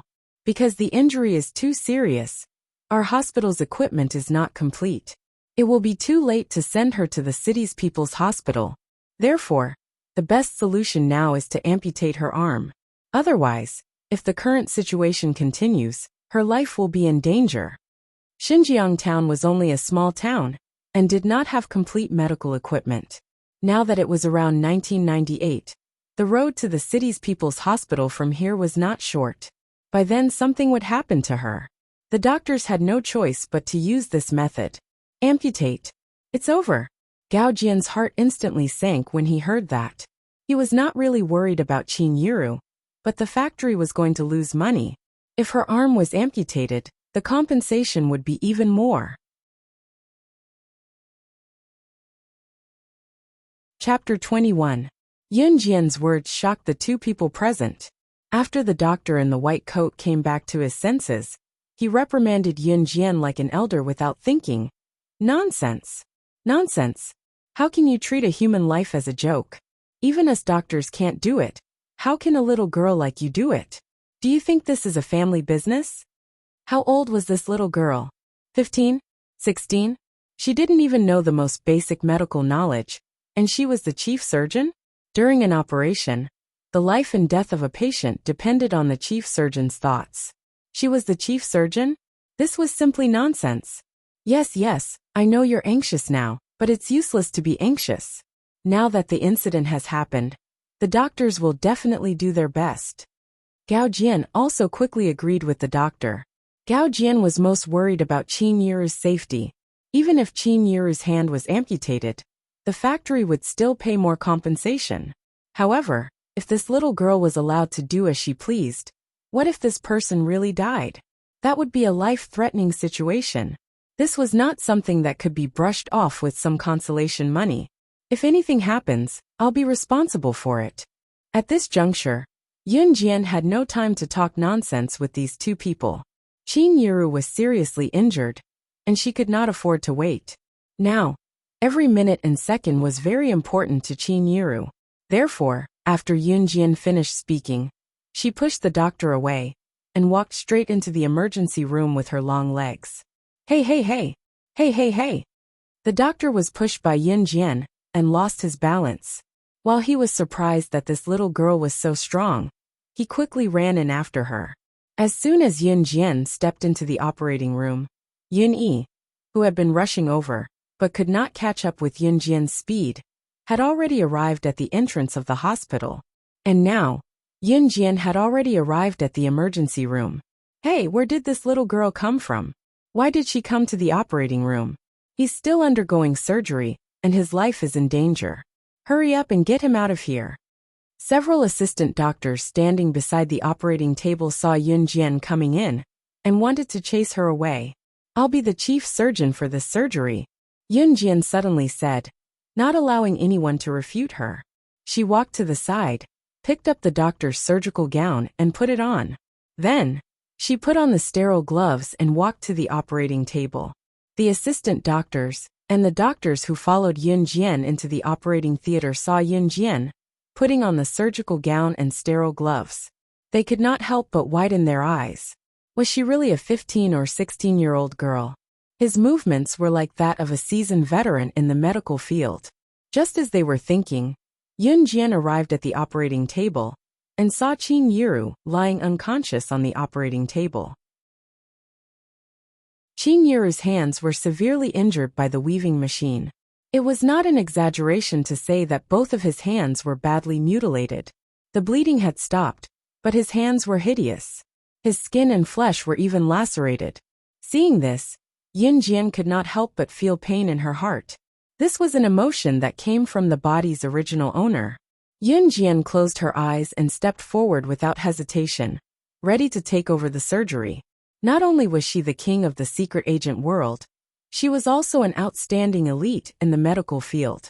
In her previous life, her medical skills were superb. She was quite famous in the medical field. Because of her superb medical skills, she was even called the Hand of Death by the people in the medical field. Usually, As long as the person was not angered, she could bring them back to life. Xinjiang Town Hospital's medical standards were not high. If she was not here today, Qin Yiru would not have been able to escape the fate of having both of his hands amputated. But all of this was on the premise that Yun Jian did not do anything.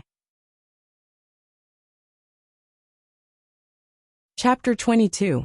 Young lady, don't make a fuss. I know that you must have lost control of your emotions after seeing the patient's current state. But since all of this has happened, let us try our best to salvage the situation. Can you please leave first? The previous doctor looked at Yun Jian and kindly advised her again.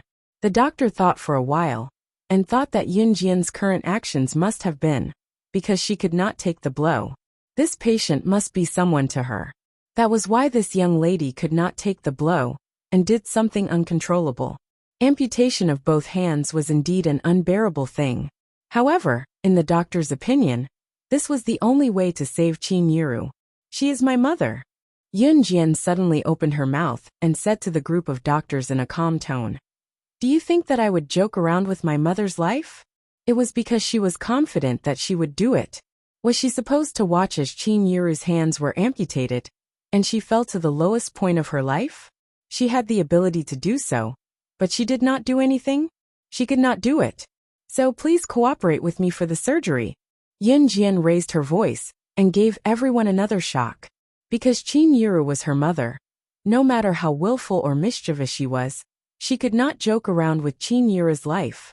Perhaps it was because of Yun Jian's words, or perhaps it was because of her extraordinary aura. The previous doctor and the assistant doctors on the scene did not say anything. After being stunned for 2 seconds, they followed her and returned to their respective positions. Yun Jian took over the position of the chief surgeon and continued the surgery. The doctors on the scene were sure that letting a 15-year-old girl take over the surgery was the craziest thing in history. Qin Yiru's hands were injured and her meridians had been damaged. The injured areas needed to be sutured with sutures and various factors had to be considered.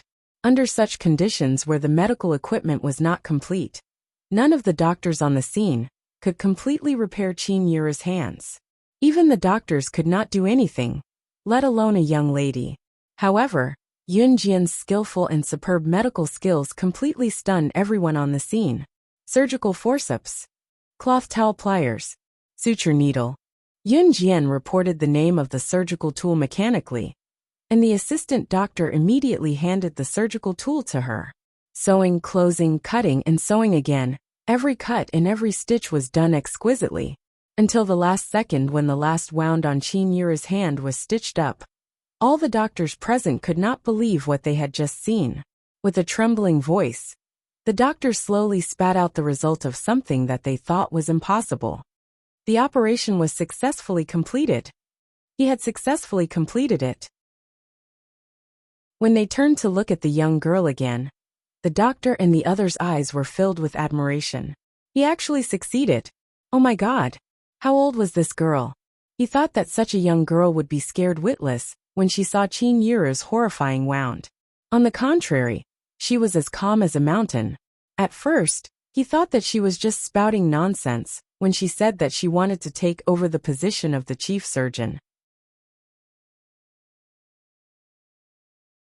Chapter 23. Outside the emergency room, Yinny paced back and forth with worry written all over her face. Gao Jian, who was beside her, was the same. Both of them were anxious, but they knew that the operating room was not a place they could enter as they pleased. What puzzled Yun Yi was that he heard from Gao Jian that Xiao Jian had been in there for a long time. No one knew what she was up to, but she had not come out yet. Her mother's life was in danger, while she could only wait outside. Yun Yi could not sit still once she thought about it. Creak! At this moment, the tightly shut door of the operating theater opened. The doctor from before was the first to appear on screen, but his expression was relaxed, and there was even a relaxed and happy expression on his face. "Doctor, how's my mom?" Yinny dashed forward to ask once she saw him. Cough, cough. The doctor coughed softly and pretended to be calm before he announced, "The surgery was a success. The patient's condition is great now. I believe she'll be as good as new in a few months." As good as new? When Gao Jian heard this, he was immediately stunned. The doctor had said that Qin Yura's life would be in danger if her leg was not amputated. In spite of it, Yun Jian had only been forced into the operating room for a short while, and the doctor had come out to say that she was fine and could be repaired as good as new. Could it be that Yun Jian was really something? Yuni breathed a sigh of relief. Thankfully, her mother was fine.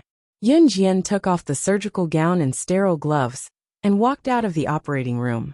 To not worry her brother, she asked the doctor to go out and announce the news first. At the same time, Yun Jian reached an agreement with the doctors.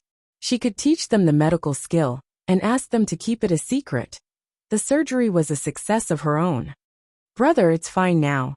Yun Jian agreed softly when she saw Yun Yi's pale face. When Qin Yuru woke up at 5:30 the next morning, she did not look as pale as before. Instead, there was a tinge of color in her cheeks. Yun Jian peeled an apple and fed it into Qin Yuru's mouth one bite at a time, reminding her softly, "Mom, eat slowly." Qin Yuru felt like she had just escaped death. She smiled with tears in her eyes, looking at her sensible daughter with relief. That afternoon, Yuni went back to his school in the city for his evening self-study session. It was after Qin Yuru's persuasion that he went back to school first. Yuni wanted to stay and take care of her mother, but Qin Yuru refused, afraid that Yuni would delay her studies. The patient was the most important, so Yuni had no choice but to follow Qin Yuru's wishes. The doctor also said that Qin Yuru was in good condition now and was completely out of danger. Therefore, Yuni went back to the city. Yun Jian originally planned to go to the city with Yun Yi, but now she could only postpone this plan. From the beginning until now, her so-called father, Yun Gang, had not appeared. This made Yun Jian feel even more disgusted with this so-called father. In the evening, after cooking dinner at home, Yun Jian took it to the hospital. Gao Jian had paid for Qin Yuru's hospitalization on behalf of the factory. Gao Jian's factory did not renege on this.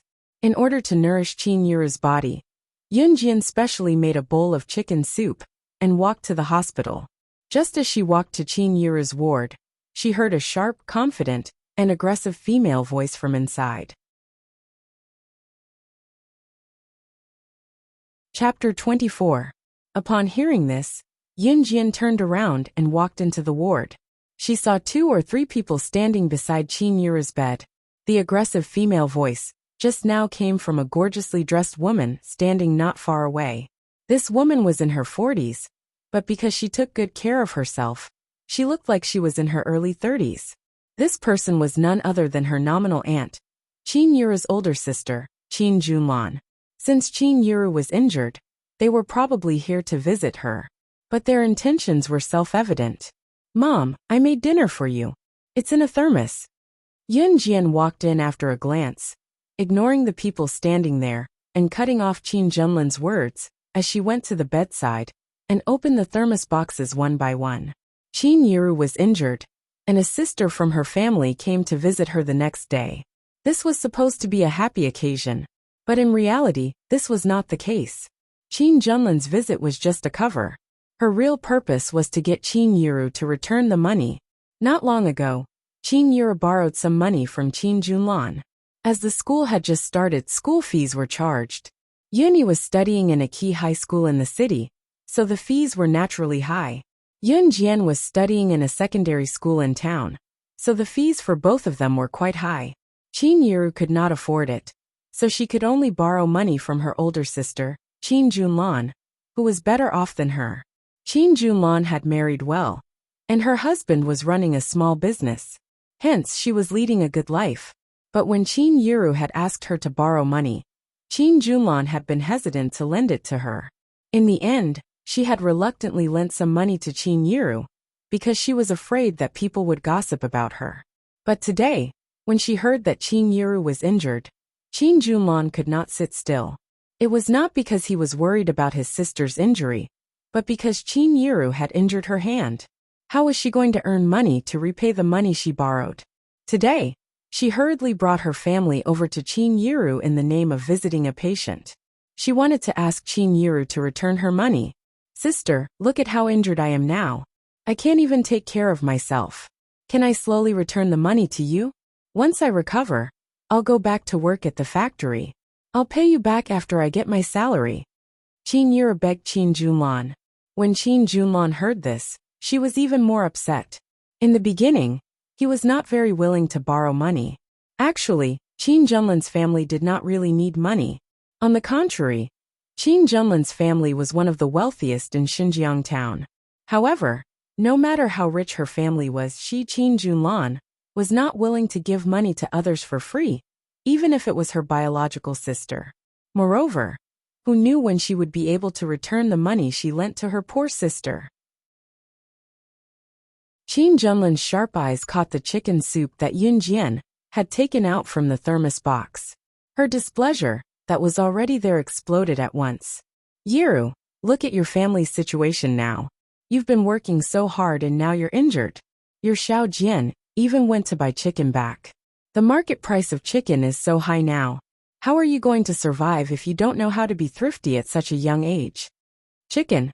Her own child only had a few mouthfuls of chicken all year round. Moreover, she could not return the money, so why was she eating chicken now? Chapter 25. In Qin Junlan's subconscious mind, her younger sister, Qin Yiru, should not have a better life than her since her family was not as well off. Moreover, she saw Yun Jian buying chicken to make soup for Qin Yiru. Moreover, Qin Yiru still owed her family money. Qin Yiru already said that she could not repay the debt, yet she still had the money to buy chicken? Qin Junlan felt even more indignant when she thought of this. I bought the chicken to nourish my mother's body. Yun Jian glanced at the overbearing Qin Junlan. She disliked this nominal aunt even more. Therefore, she did not hesitate to chase her away. My mother needs to rest. Let's talk another day. Yun Jian could feel that Qin Yiru must be feeling terrible right now. She was in trouble, her husband had not returned, and she owed a huge debt to the loan sharks. Now, her maternal family was here to visit her. But they were afraid that she would not acknowledge the loan, and were here to collect the debt. In fact, Qin Yiru's heart had indeed turned cold. She just did not show it. Yiru is only slightly injured. Her hand is only injured, not crippled. We're all farmers. Who hasn't been injured before? Is there a need to make such a fuss? Qin Junlan might still speak to Qin Yiru with some sisterly affection, but her attitude was completely different when she spoke to Yun Jian. His words were harsh enough. On the one hand, she was indirectly saying that Qin Yiru was pretentious. On the other hand, she was scolding Yun Jian. After all, she was Qin Yiru's biological sister. Yun Jian could still hold back earlier and not attack her directly. However, after hearing Qin Junlan's words and seeing Qin Yiru's current state, she was bitterly disappointed. Qin Yiru held back her tears. Her disappointment was self-evident. Yun Jian did not attack her directly out of respect for Qin Yiru. However, at this point, Yun Jian would not be her if she continued to hold back. If someone like Qin Junlan, who liked to talk big, met her in her past life, she would have died 100 times over. Since my mother's injuries are not serious, do you want to suffer the same injuries as her? Yun Jian glanced at Qin Junlan from the corner of her eyes, with a hint of murderous intent. You. Very well, you actually dared to curse me? It really made sense. Yiru, look at this child of yours. She's so ill-mannered that she even cursed her own aunt. What kind of future can a child like this have? Qin Junlan had already decided to shed all pretense of cordiality. Hence, her words were getting more and more unpleasant. To Qin Junlan, her younger sister, Qin Yiru, was destined to be poor for the rest of her life after marrying a gambler for a husband. Yun Jian's results were a mess, not to mention her. She did not fall out with Qin Yiru's family, because Yuni had been admitted to a key high school in the city. She thought that if Yun-yi became successful one day, she could help her own child. But now, with Qin Yiru's hand injured like this, Yun-yi might not even be able to afford the school fees if she continued to study in a key high school in the city. Hence, Qin Junlan did not care at all. Qin Yiru was even more disappointed after hearing Qin Junlan's words. She felt as if a knife was being twisted in her heart. This was her biological sister after all. How could she not be disappointed when she said such vicious words to her? Qin Yiru opened her mouth but no words came out. Her tears flowed down Qin Yiru's cheeks uncontrollably. Yun Jian did not hesitate when she saw this. Her sharp eyes glanced at the instigator Qin Junlan. She suddenly reached out and grabbed the wooden stool closest to her. With a stomp of her foot, the sturdy wooden stool shattered into pieces. The loud sound made Qin Junlan and the rest take a few steps back in fear. Bam! Qin Junlan and the rest had never seen someone who could shatter a wooden stool with a single stomp. Shocked, they looked at Yun Jian in disbelief. The girl who had shattered a wooden stool with a single stomp looked at Qin Junlan and the rest. She pursed her lips and said sternly, "Get lost. If you don't, you'll end up like this wooden stool."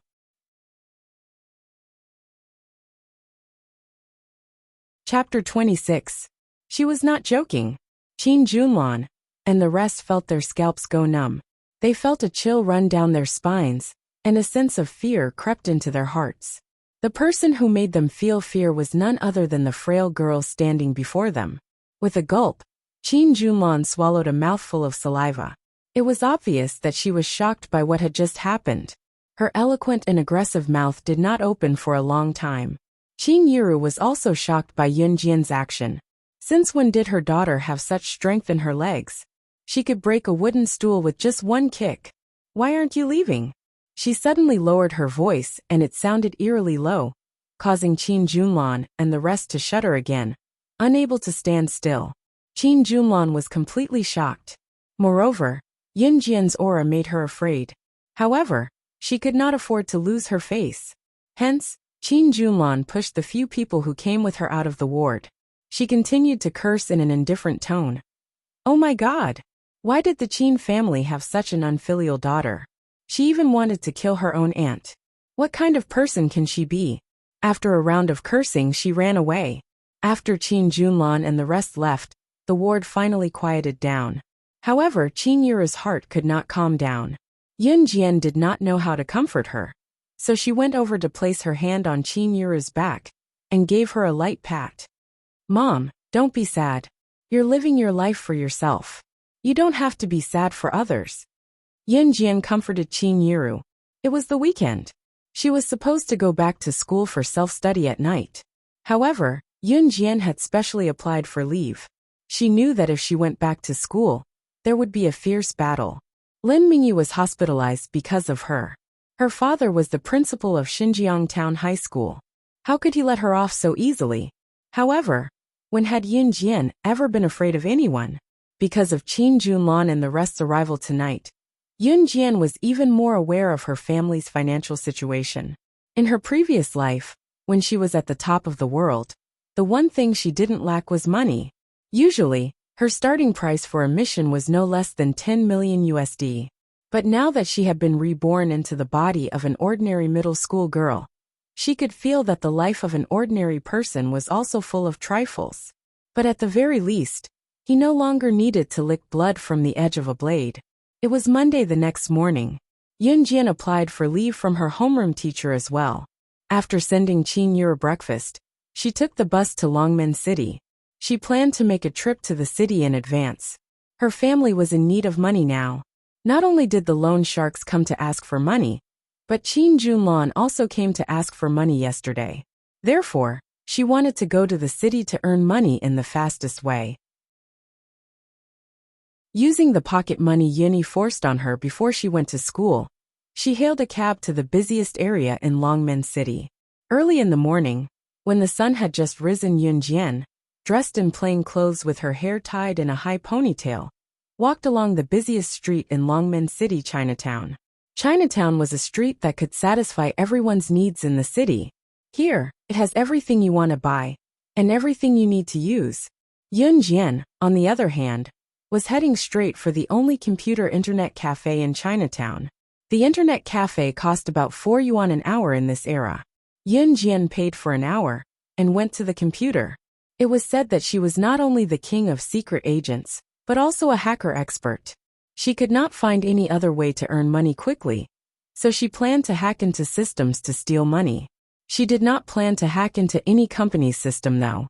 She was confident that she could hack into any corporation in the shortest amount of time, and completely destroy the finance department of any corporation, intercepting them halfway. However, this was illegal in Country Z. She did not want to be the first person to do so. Chapter 27. This force was secretly established by her. It belonged to the legitimate forces, and was one of the top 10 multinational corporations in the world. Its total assets could not be measured by money. This had nothing to do with the kosher mercenaries.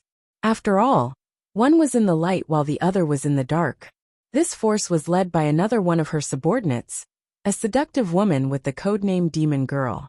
Yun Jian now had a new body, and all the things that represented her identity were no longer in her hands. With her current appearance, it would be a little troublesome if she wanted to withdraw money from her own company directly. Now that she was in Z country, it was extremely inconvenient. Therefore, the fastest way was to use hacking skills to hack into the system and steal it directly. Yun Jian's hands moved freely on the keyboard and quickly operated the skillful program. She stared at the computer screen without blinking and locked on to the target IP address. After a series of steps, she finally chose between the yes and no options that popped up in the display box and pressed the space bar. The whole process only took a few seconds. Yun Jian pursed her lips lightly until a line of clear English subtitles popped up on the screen. Hacker's intrusion theft complete. Yun Jian's nimble fingers just now attracted the attention of some young people who were playing computer games in the same internet cafe. At the same time, in a high-level office of a multinational corporation, an extremely seductive woman was sitting in front of her desk, playing with a black pen in her hand.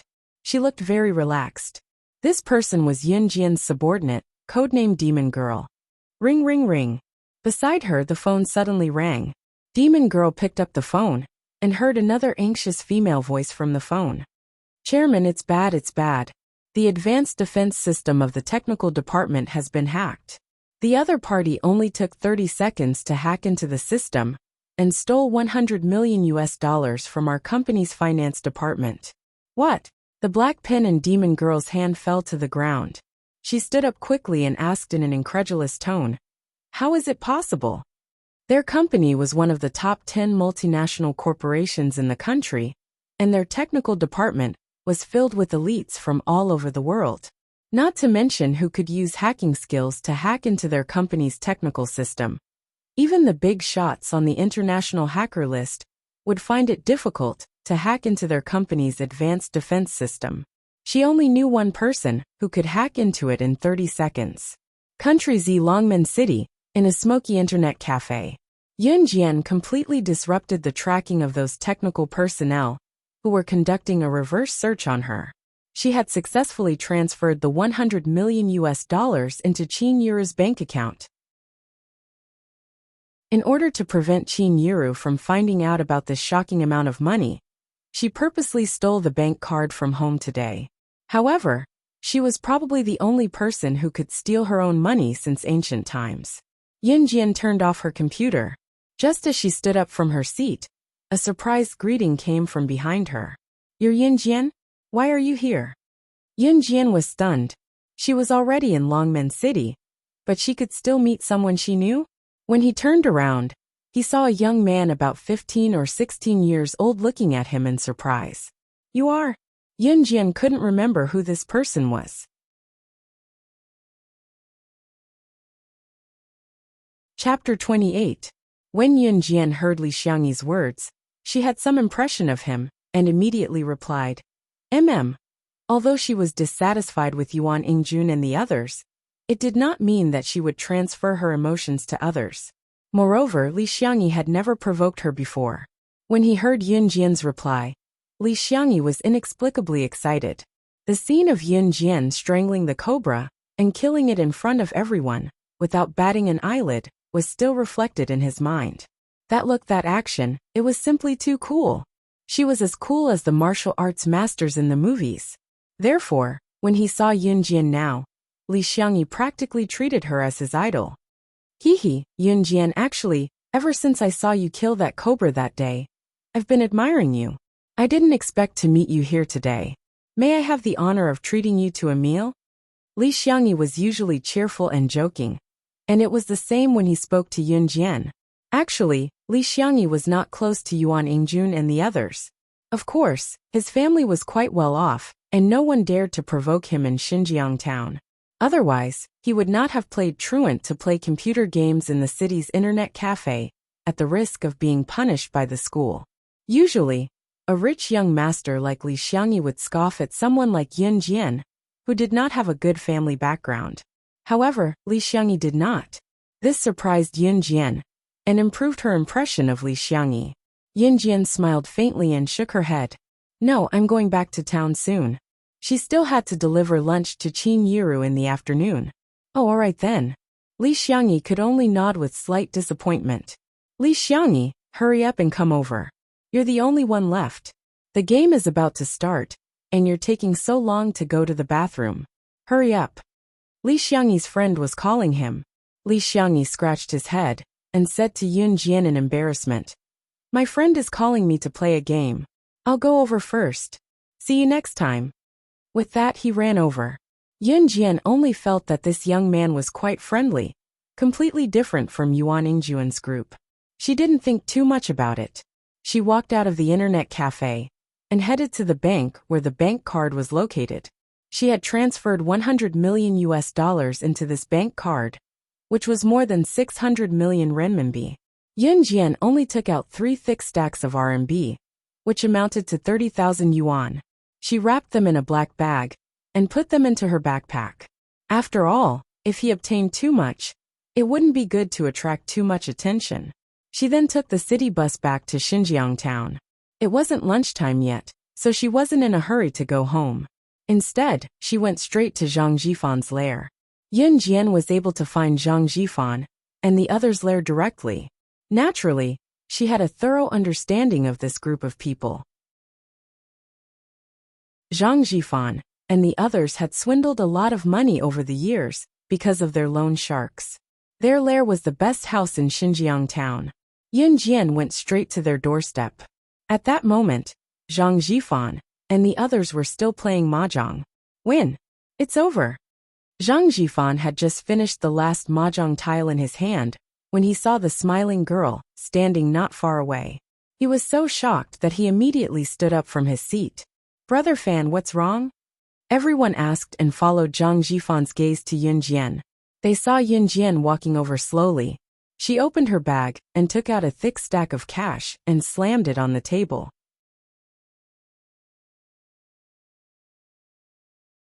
Chapter 29. F***CK. Watching as Yun Jian slammed the thick stack of cash on the mahjong table, everyone, including Zhang Jifan, was shocked for a few seconds before they cursed. 10,000 yuan. Although the people present were all loan sharks and had seen more money than this, 10,000 RMB was not a small amount. It was more or less shocking to see a 15-year-old girl throw it out. After all, Yun Jian's family was so poor that they could barely afford a meal. How could she have so much money? In other words, everyone was wondering where she had gotten the money from. Of course it's enough. Of course it's enough. Zhang Jifan was indeed the leader of the group. He was the first to react and put the money away, nodding with a chuckle. Not only was it enough, there was an extra 5,000 yuan. Yun Jian continued to smile, but it was not over yet. Reaching out, she took out another stack of cash from her bag and slammed it on the mahjong table again. Zhang Jifan had just put away the 10,000 yuan carefully when he saw Yun Jian tossing out another stack of cash. He was dumbfounded. What was she up to now? The 10,000 yuan just now was to pay off the debt.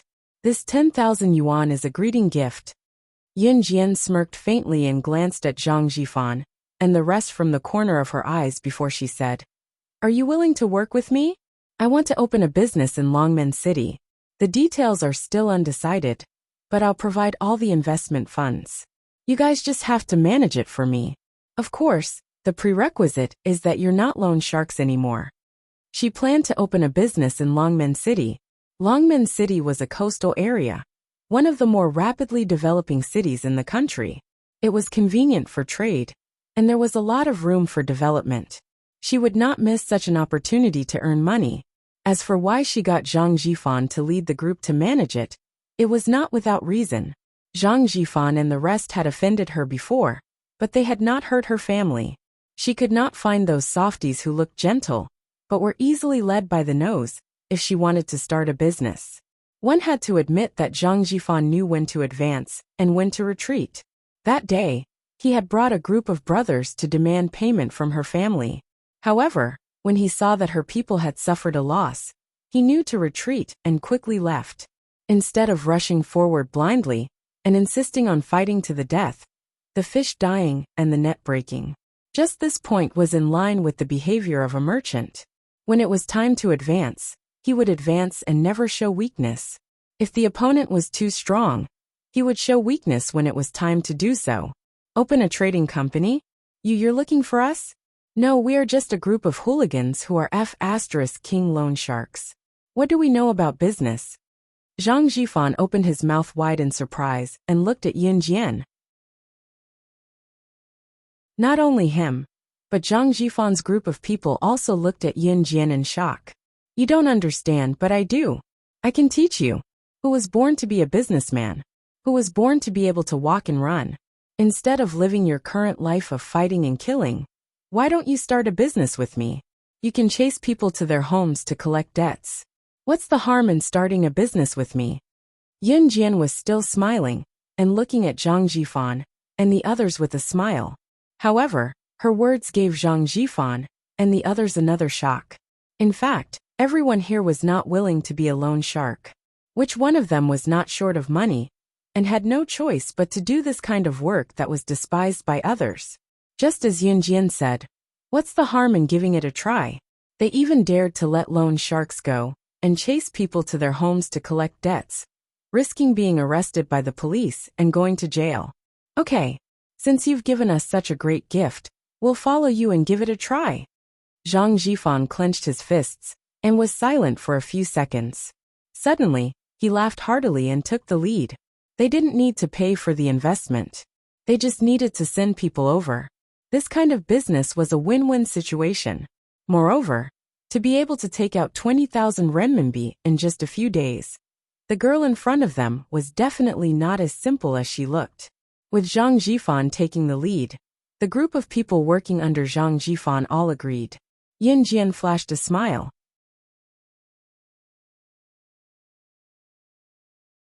Chapter 30. After the agreement was reached, Yin Jian went home to make lunch for Qin Yuru. She was going to start a business sooner or later, in the near future. After that, she had to make a trip to Longmen City and stay there for a while to settle these matters. The next morning was Tuesday morning. Yin Jian woke up early. She went out for a morning run and went to school with a few exercise books in her backpack before heading to school.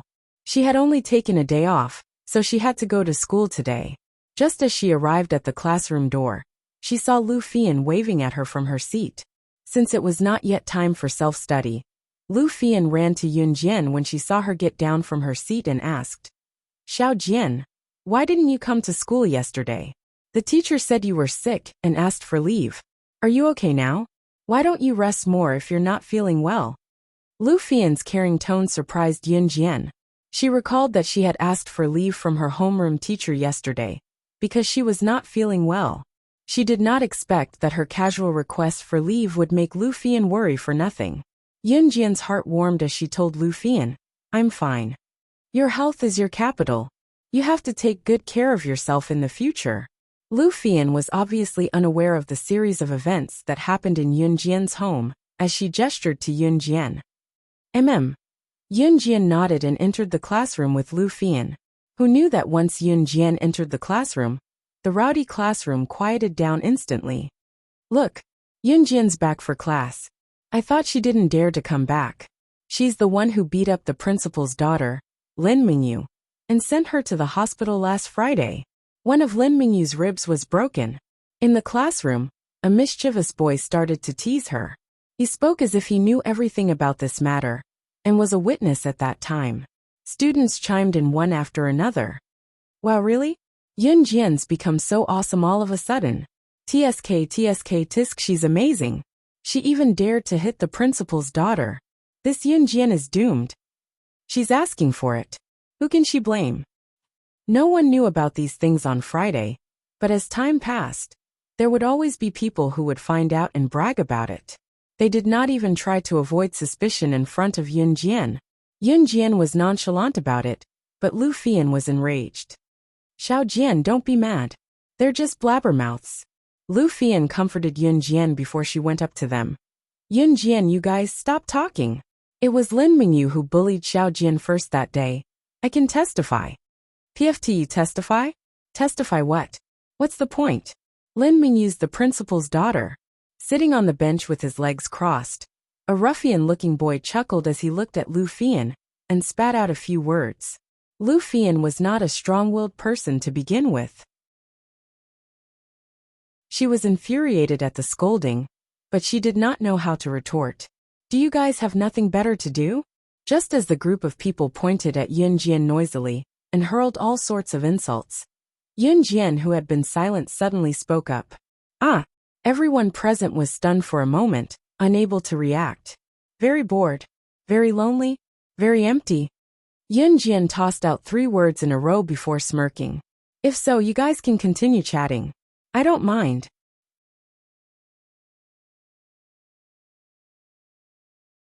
Chapter 31. The group of students who had been whispering to each other to watch Yun Jian's drama turned sullen when they heard Yun Jian's words. When they first heard that Yun Jian had beaten up the arrogant and despotic Lin Mingyu and sent her to the hospital, they didn't believe it. Lin Mingyu was not only the daughter of the principal, but she was also the big sister in the 3rd year of junior high. She was very good at fighting. What about Yun Jian? In the past, Yun Jian was a snot-nosed person who didn't dare to make a sound in class. She didn't even dare to retaliate when people scolded her. She didn't even dare to fight. But now, not only did she beat up Lin Mingyu and send her to the hospital last Friday, she didn't run out crying like she used to when the whole class was gossiping about her. Instead, she blocked everyone's mouths the moment she spoke. Even her aura had changed. Yun Jian, why are you pretending in front of everyone when you're so capable? We're just gossiping about you. It's not like anything will happen. Do you have to be so calculative? Why can't you let everyone talk about what you've done? A tall girl who was about 1.75 meters tall stood out from the group. She raised her chin and looked at Yun Jian with a condescending gaze. This girl was called Mu Xiang. She wasn't very good-looking, but she was taller than the average boy. She was the sports committee member in the class, but she wasn't very popular with the boys. At the same time, she was most jealous of Yun Jian. Yun Jian wasn't very tall, but she had a pure and innocent face. It was the kind of face that people liked when they saw it. Her face was delicate and delicate. This was a stark contrast to Mu Xiang. Hence, in Yun Jian's original memory, Mu Xiang always thought of ways to bully her, because she didn't like the original Yun Jian. After today's incident, Mu Xiang thought that she had caught Yun Jian red-handed, so she stood out to mock and ridicule her. Mu Xiang, can you be reasonable? You don't think I don't know. You're just jealous that Xiao Jian is prettier than you. That's why you keep picking on her. How shameless can you be? Lu Fian snapped before Yun Jian could, standing up for Yun Jian once again. Mu Xiang, whose thoughts were exposed, suddenly widened her eyes. She glared fiercely at Lu Fian and Yun Jian, refusing to accept the fact that she was uglier than Yun Jian. Scram! Who's jealous of her? Lu Fian, don't slander me. Hee hee. Speaking of which, what are you guys so proud of? The teacher will be coming to look for you later. Hee hee hee. You even dared to hit the principal's daughter. I'll just wait for you guys to cry. Humph. Mu Xiang cursed several times in a row. The students in the class watched this fierce battle, but no one stepped forward to interfere. On the contrary, most of the students were waiting to watch the show. Of course, Mu Xiang was famous for being difficult to deal with in their class. She even learned Taekwondo before. She was even better than Lin Mingyu, the girl who often got into fights. Judging by the situation, they were going to fight. The students were curious to know who was stronger between Yun Jian and Mu Xiang, who had sent Lin Mingyu to the hospital. Do you know why I hit Lin Mingyu? Yun Jian asked Mu Xiang as she crossed her arms and looked at everyone coldly, her gaze locked on her. Everyone froze again. Mu Xiang and Lu Fian, who were flesh from their quarrel, were stunned when they heard what Yun Jian said. Yun Jian continued to speak to Mu Xiang. Because she's just like you. She looks like she deserves a beating. There was silence all around. Everyone was dumbfounded.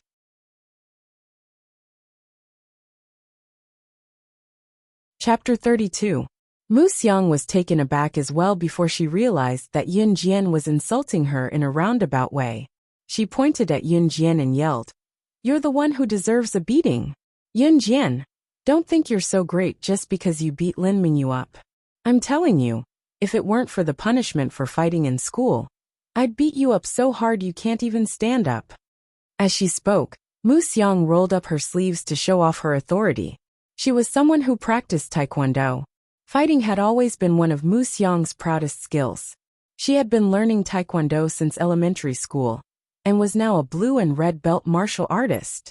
It was not a high level, but Mu Xiang was confident she could go up against Yun Jian. Yun Jian smirked, thinking that Mu Xiang was a spoiled brat who had yet to grow up. She turned and ignored Mu Xiang, gesturing for Lu Fian to go back to her seat. If they continued arguing, there would be no end to it. She had no time for that. "Yun Jian, you're scared, aren't you?" "Humph, I'm telling you, we're enemies today.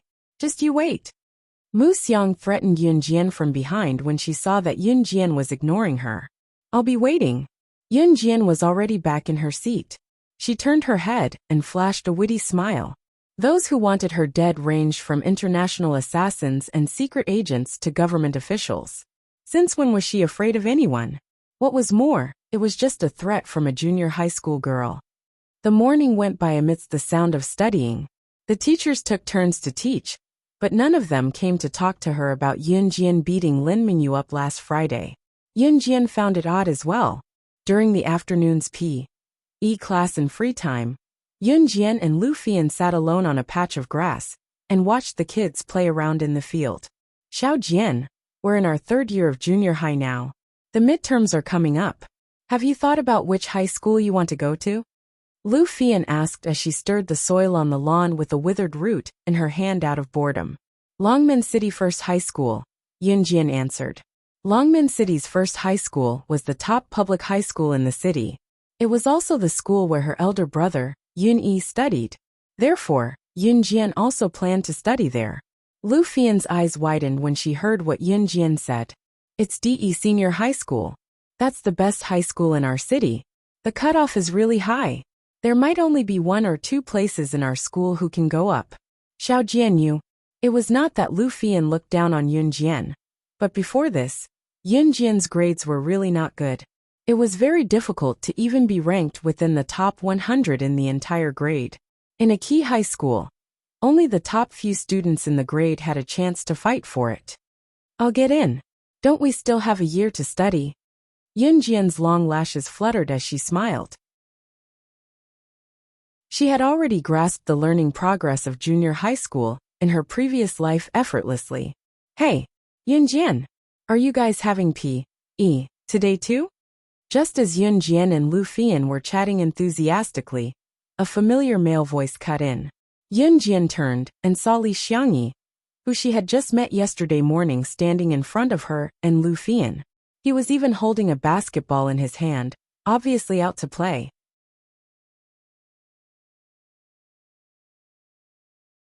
Chapter 33. MN. Yun Jian nodded. Their class was indeed physical education. "Whoa, Xiao Jian, you guys know each other." Lu Fian was surprised as she looked at Yun Jian and Li Xiangyi. "We've met twice," Yun Jian explained to Lu Fian. "Oh," Lu Fian replied with a nod. Li Xiangyi scratched his head out of habit and raised the basketball in his hand shyly. The weather's pretty nice today, so we're out to practice basketball." "Oh, Yun Jian, do you know how to play basketball?" Actually, it was an idiotic question to ask a girl if she knew how to play basketball. One of Li Xiangyi's buddies who stood beside him clapped Li Xiangyi's shoulder and chuckled. "I say, Li Xiangyi, isn't your question a waste of time? When girls play basketball, the most they can do is hit the ball twice and shoot a basket. They can't play a basketball game. Do you want to invite this girl to join our basketball team?" Li Xiangyi chuckled awkwardly and kept his gaze on Yunjian. They were going to have a basketball match in a few days. It was a friendly match between their school and another school's students. One of their team members was injured and would not be able to participate in the match that day. It was unrealistic to look for another member, since there were only a handful of people who knew how to play basketball. It was unfair to them that they could not play basketball with another school, with one less person. Therefore, when they saw Yunjian today, they were reminded of the scene where she killed Lin's senator. If Yunjian knew how to play basketball with such agility and could join their team, would their chances of winning not be higher? Of course, Li Xiangyi was not sure if Yunjian knew how to play basketball. Yunjian nodded with a smile under everyone's gaze. I know a little. She knew a little about basketball. Shooting was like using various darts and blades when she killed someone. It was just that basketball was bigger and simpler in comparison. Oh, Xiao Jian, you know how to play basketball? Why didn't I know? Lu Fian exclaimed in surprise. I learned it from my brother, so I naturally know a little. Yunjian lied without blinking an eye. That won't do either. The guy who was standing next to Li Xiangyi said again. He paused and turned to Li Xiangyi. With a serious tone he said, It's not realistic to let a girl join our basketball team and compete with the boys from other schools. Can she even shoot the ball? Even if he goes, he will only drag our team down. Li Xiangyi, let me tell you, I will be the first to disagree with this. Don't even think about it. The boy who retorted was Li Xiangyi's buddy Wu Kuei. He was also a member of Xinjiang Town Junior High School's basketball team. Listening to Li Xiangyi and Wu Kuei's conversation, Yunjian could tell that Li Xiangyi wanted her to join the basketball team. However, from Wu Kuei's tone, he could tell that other than Li Xiangyi, no one else thought that he knew how to play basketball. Not to mention a basketball. Even if she was given a needle, she could stand far away and stab a person's fatal point and kill them. Compared to that, basketball was nothing. You want me to join your basketball team, right? Yunjian turned to look at Li Xiangyi. Li Xiangyi was stunned. He nodded blankly. Yes. Alright, I agree. Yunjian pursed her lips and smiled like a spring breeze. Wait, we haven't agreed yet. She doesn't have the right to participate in the basketball game with us. When Wu Kuei saw that Yunjian did not know how to appreciate his kindness, and actually took the initiative to say something like that, he immediately stood up and strongly disagreed. Who wanted her to join their basketball team? Did they agree? Just as Wu Kuei finished speaking, Yunjian suddenly stood up from the lawn and hooked the basketball from Li Xiangyi's hand into her own. What happened next gave everyone a new shock. Yunjian held the basketball with both hands and threw it into the air. The basketball followed its trajectory and flew toward the basketball hoop 30 to 40 meters away. It drew a perfect arc in the air. Soon the basketball was in the basket. The basketball hoop 30 to 40 meters away, which was the size of a basketball court, was thrown from there. Yunjian actually made the shot. Everyone present was dumbfounded. Oh my God! Were their eyes playing tricks on them?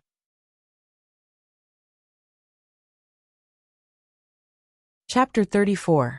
At this moment, not only Li Xiangyi, Wu Kuei, and the others, but even Lu Fian widened her beautiful eyes and looked at Yunjian anxiously.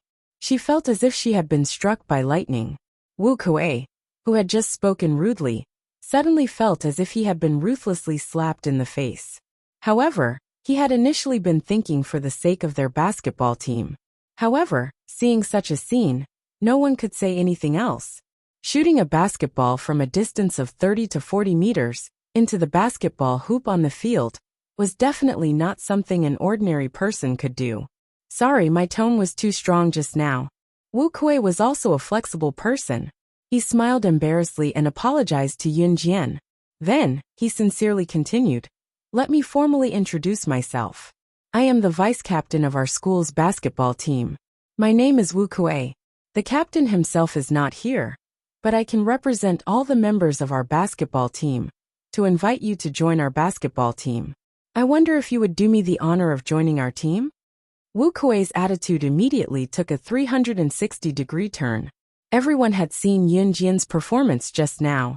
At this moment, Those who were extremely against Li Xiangyi inviting Yun Jian to join the basketball team also had a change of heart. Yun Jian looked at him and smiled. Her beautiful eyebrows curved. Okay, I'll join. What she lacked in her previous life was the life of an ordinary person. Therefore, in her second life, living in a school, she had to experience it. When Yun Jian agreed, the members of the basketball team also breathed a sigh of relief. They did not expect the girl that Li Xiangyi knew to be so capable. Just now, she had only come over to say hello. And the annoying problem of having one less person on the team to participate in the basketball game was solved. Wu Kuei's view of Yun Jian also changed greatly. Just now, he treated her with such an attitude. Not only did she not deliberately make things difficult for him, but she was also generous and not reserved. This kind of girl was really different from the rest. Welcome to the team. Wu Kuei represented all the members of the basketball team to express a sincere welcome to Yun Jian. Okay. Yun Jian narrowed her eyes and moved her lips. Even Yun Jian didn't expect that she would join a basketball team after attending a physical education class. Lu Fian was even more surprised than Yun Jian herself. She kept talking to Yun Jian all day long. She looked even more excited than Yun Jian. Xiao Jian, you're amazing. He's going to represent our school in the basketball match. As long as the day of the competition is a holiday, I will definitely cheer for you. Lu Fian had been nagging Yun Jian for almost the entire afternoon. Although Yun Jian was annoyed, she was also gratified. She had friends now. She was no longer the killing machine of the organization. It was a pity that she was able to live such a peaceful life, but her brother would never come back. At 8 o'clock in the evening self-study session ended and school was dismissed on time. Yun Jian carried her school bag and walked in the opposite direction from Lu Fian. She was going to the health center to look for Qin Yiru. The health center was coincidentally in the opposite direction from Lu Fian and Yun Jian's house. After bidding Lu Fian a quick farewell after school, Yun Jian walked alone in the dark alley. This alley was the closest path to the health center. It was also the darkest, so no one dared to walk alone. Yun Jian's steady pace was brisk. When she reached the intersection of the alley, Yun Jian stopped abruptly and leaned her back against the wall of a thatched cottage. She chuckled at the dark spot she had just walked from. Come out. How long are you planning to follow me? Someone was following her, and the stalker's skill was mediocre. At least she had noticed it right from the start.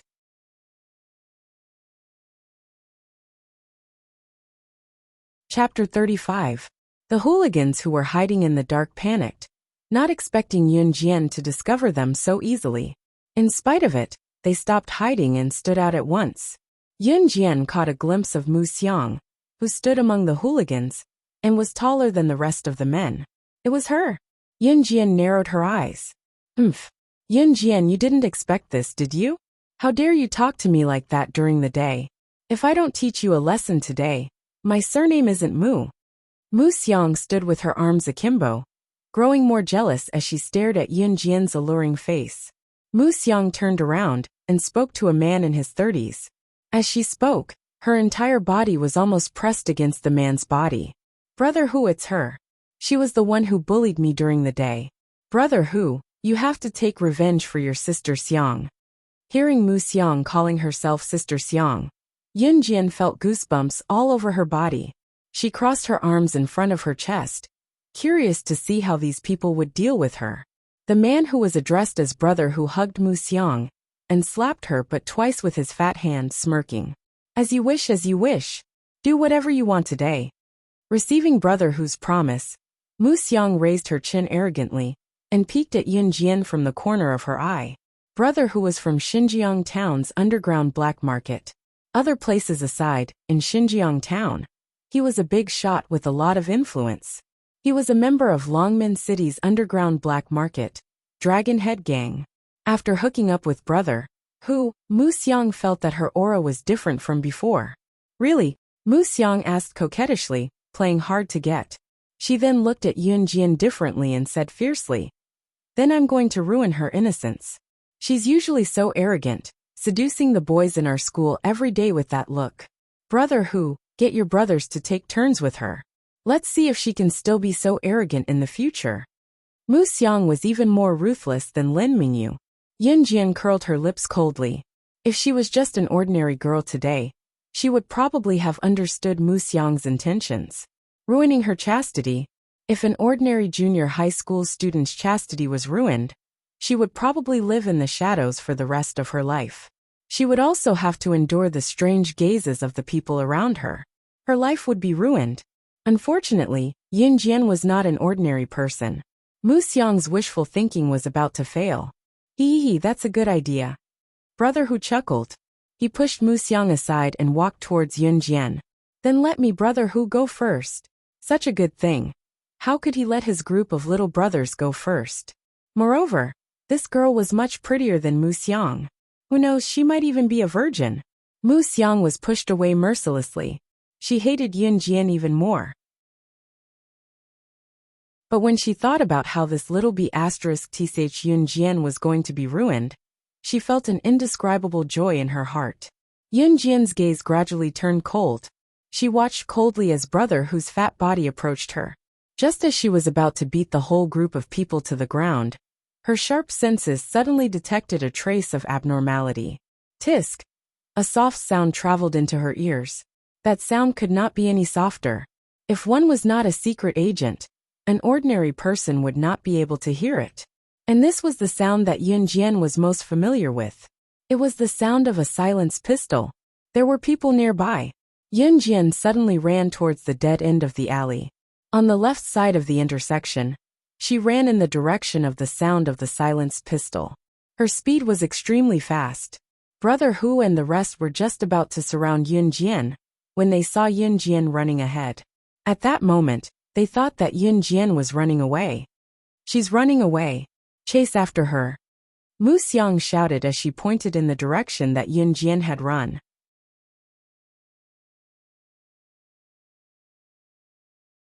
Chapter 36. Yun Jian's running speed was not something that Brother Tiger and the rest could catch up to. In the blink of an eye, she had left Brother Tiger and the rest far behind. Following the direction of the silenced pistol's swoosh, Yun Jian quickly arrived at the other end of the alley. She flashed to the corner of the wall and peeked out with one eye to see the commotion. The first thing she saw was a middle-aged man lying at the entrance of the alley. He was covered in blood and was clearly dead. Yun Jian concluded that the gunshot had killed the middle-aged man. Looking forward, she saw a woman in a flirtatious red robe standing in front of her.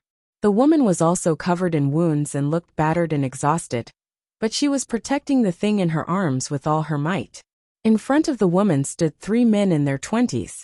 The man in the middle was about 19 or 20 years old, but he was the most outstanding of the 3.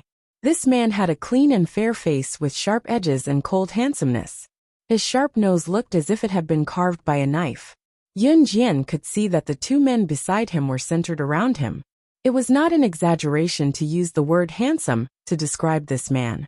It was also Yun Jian's first time seeing a man who could perfectly combine handsomeness and beauty. She could not help but take a few more glances at him. Enchantress, hand over the thing in your arms or we'll kill you right now. The other man standing beside the handsome man shouted at the woman in the flirtatious red robe after receiving the handsome man's silent approval. Yun Jian suddenly raised her brows when she heard the woman in the flirtatious red robe address her. Enchantress, this name was not unfamiliar to her. Enchantress was the 10th special agent on the special agent ranking. It was said that this person liked wearing flirtatious red robes all year round. She was enchanting and lustful. She did not expect to meet her in a small place like Xinjiang town. Before Yun Jian could think further, the woman with the code name Enchantress laughed out loud.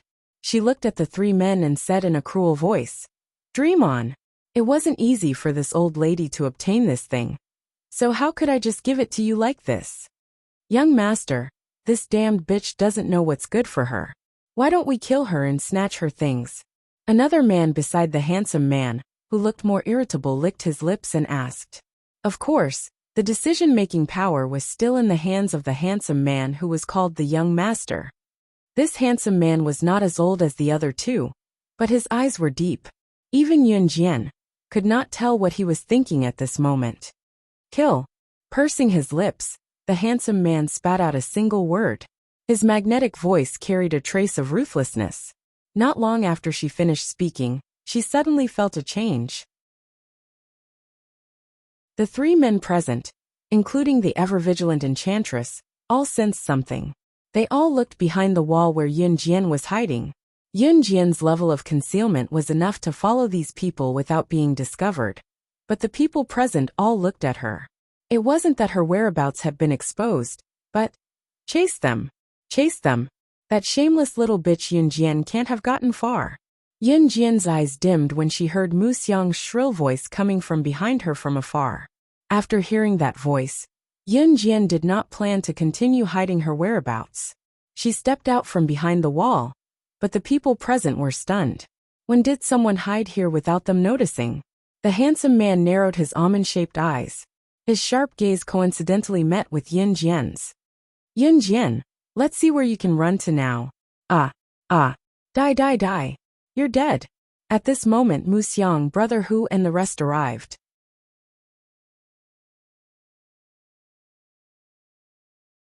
Chapter 37. Mu Xiang was so shocked that she fell to the ground. She was trembling all over as she screamed in fear. Dead. She was just an ordinary junior high school student. She had never seen a dead person before. Moreover, it was a dead person lying in a pool of blood.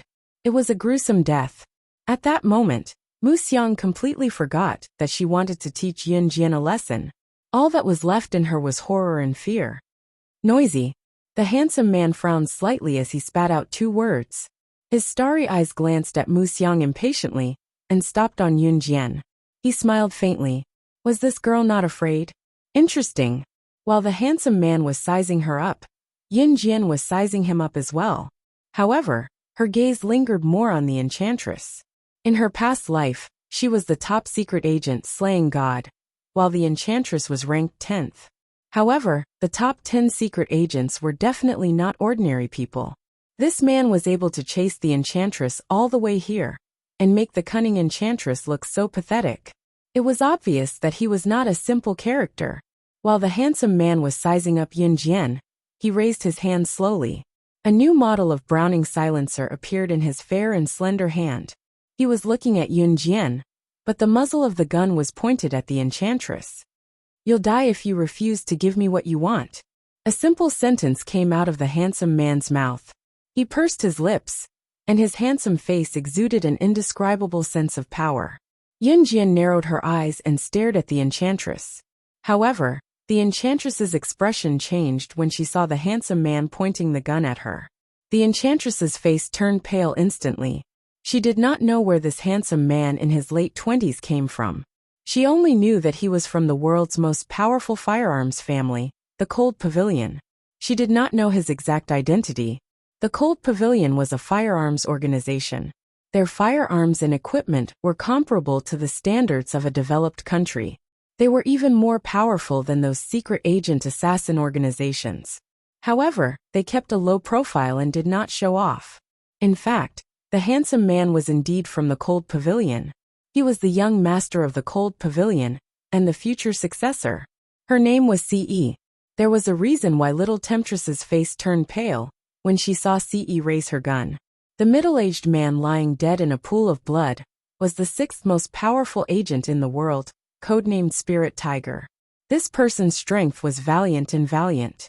He was known for his speed and agility. However, this person had died under C.E.'s gun, and he could not even survive a single shot. Even Spirit Tiger, who was famous for his speed and agility, was not a match for C.E. If it was little Temptress, would she still be alive? Wait, this is for you. Yao Ji gave in. She didn't want to lose her life in order to complete this mission. She bit her lip and threw the item in her arms to C.E. C.E. reached out and caught the item that little Temptress had thrown over. His deep eyes were sharp and deep as he looked at the item in his hand, while C.E. was looking down at that thing and had no time to pay attention to her. Little Temptress covered her wound and quickly left the place. However, Yun Jian's pupils constricted. Sandalwood box. 3 soft words came out of her mouth. The item that little temptress was protecting with all her might was the sandalwood box. Her rebirth was because of the sandalwood box. Her brother's death was also because of the sandalwood box.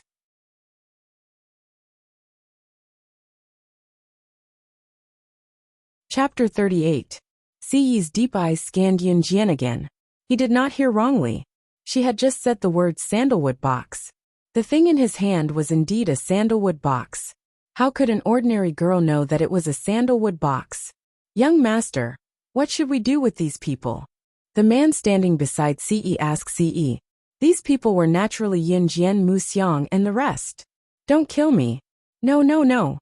Sob, sob, sob. Mu Xiang was already trembling in fear when she saw Ce raise his gun. When she heard what Ce said, she was so frightened that she sat on the ground and crawled back to where they came from. Brother Hu and the rest had already lost their expressions.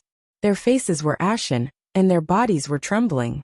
Yunjian was the only one who stood there quietly, watching the scene without crying or making a fuss. It was as if all of this was nothing more than playing around, as simple as eating a meal. Let's go. Ce retracted his gaze from Yunjian and ordered the other 2 men. Then, the 3 tall figures disappeared on the spot. Yunjian did not stop them. The sandalwood box was no longer of any use to her. Her brother was dead, and there was no point in looking back on her previous life. On the contrary, she was living a peaceful life now. As for why she was reborn, she did not want to find out. The dead alley returned to its usual silence. Only the middle-aged man's corpse on the ground hinted at what had just happened. However, this corpse would definitely disappear the next day. No matter which organization or family it was, there would always be people who specialized in disposing of corpses to destroy the evidence. Yunjian smiled condescendingly and turned to see Mu Xiang, Brother Hu, and the rest crawling away in fear. She did not stay any longer and walked towards the hospital where Qin Yiru was. The inpatient department of the hospital was always a quiet place at night. After staying in Qin Yiru's ward for a while, Yunjian went home to sleep. The next day, Yunjian woke up early as usual. She still carried more than 10 kilograms and ran around Xinjiang town in the morning to train her body. After that, she went to the hospital to deliver breakfast to Qin Yiru in the morning. Then she went to school. The moment she entered the classroom, she saw someone she didn't want to see. Yuan Yingjun? Yunjian went around him, intending to ignore him. However, it was obvious that Yuan Yingjun was here for Yunjian, so he would not give way. Yuan Yingjun was a student of class 3-1. If he didn't look for her, who else would he look for? Xiao Jian, let's talk. Yuan Yingjun could not help gulping as he watched Yunjian's increasingly beautiful face. I don't think we're that close yet, so please don't call me Xiao Jian. My surname is Yunjian, or you can just call me classmate. Yunjian crossed her arms and chuckled at Yuan Yingjun when she saw that he was blocking the path to prevent her from passing. Yuan Yingjun's cheerful face looked awkward, but he insisted on finishing what he wanted to say. I broke up with Lin Mingyu.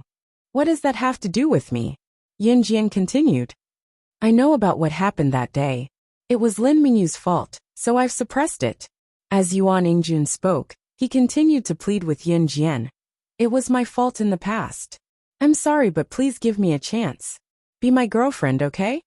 So when Lin Mingyu got into trouble, the reason no teacher or principal came looking for her was because Yuan Yingjun had suppressed it.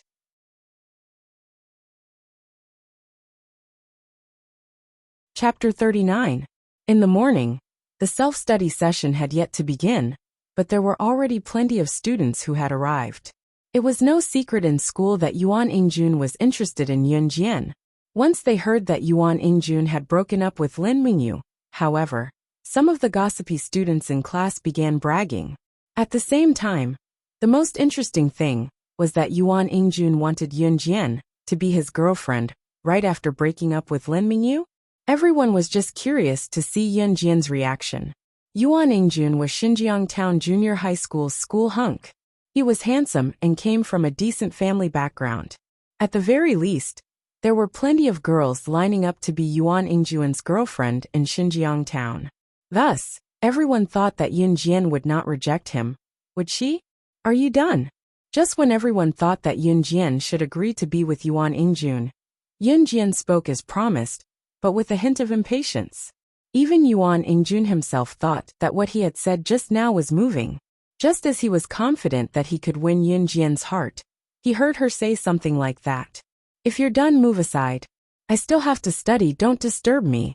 Yun Jian did not want to be entangled with Yuan Ingjun, so she planned to take a long detour back to her seat after saying that. Xiao Jian, I'm sincere. Yuan Ingjun did not seem to have heard what Yun Jian said just now as he ran up to block Yun Jian, preventing her from going back to her seat. Then he began to act shamelessly, thinking that he looked cool. Xiao Jian, I really like you. Just agree to be my girlfriend. I'll protect you well, and not let anyone bully you.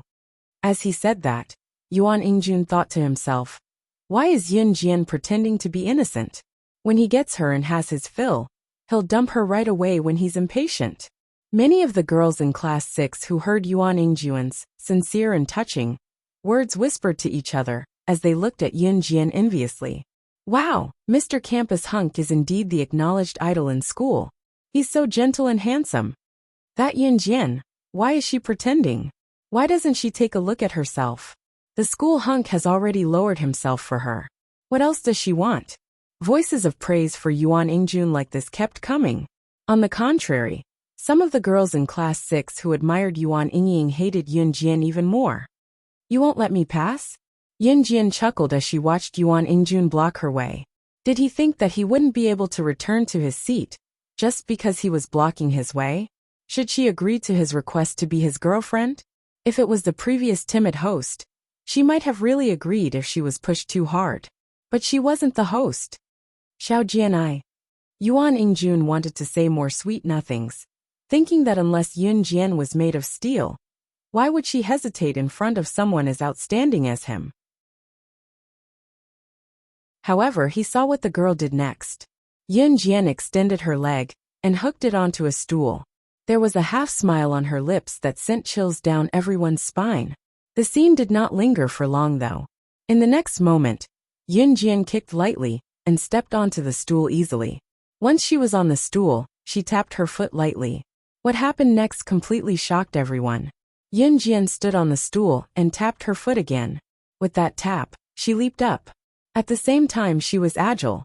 Bending down, she leaped off the stool and somersaulted at least 2 meters above the ground, and went over Yuan Ingjun to stand steadily opposite him.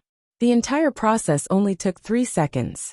In 3 seconds, she stepped on the stool and somersaulted 2 meters in the air, over Yuan Ingjun, and successfully returned to her seat.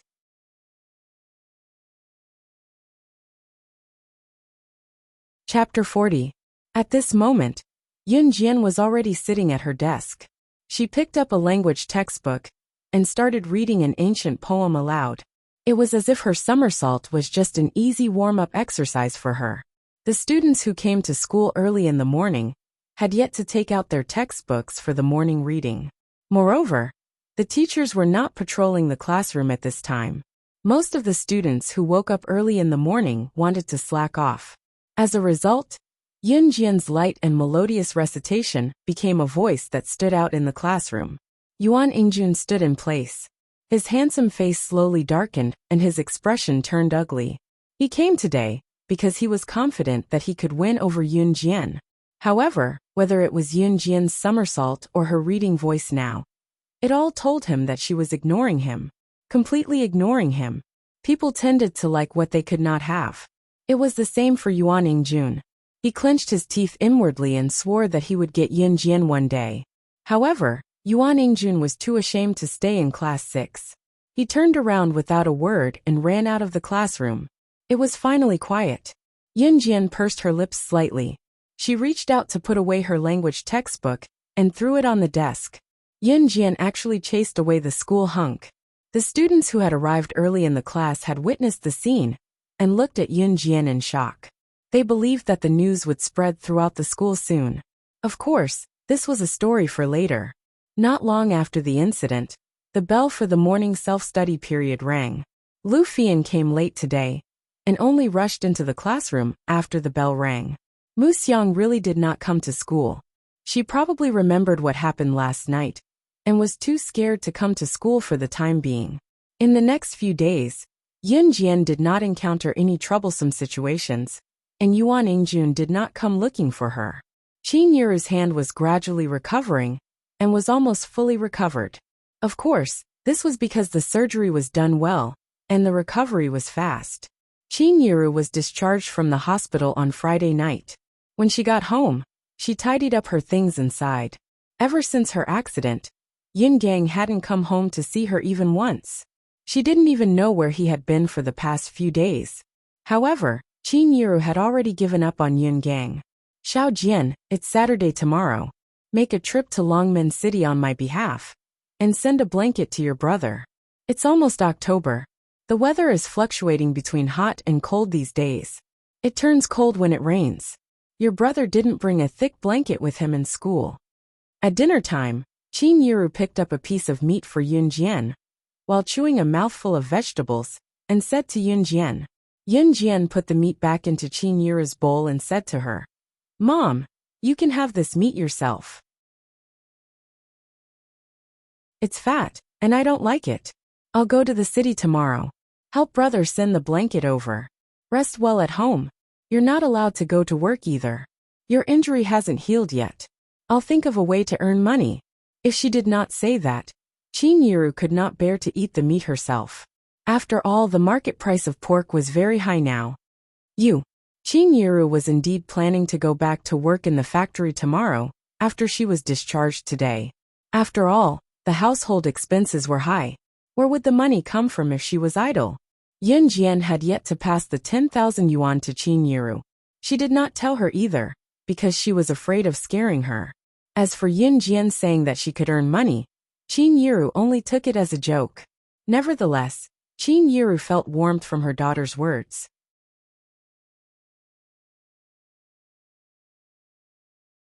Chapter 41.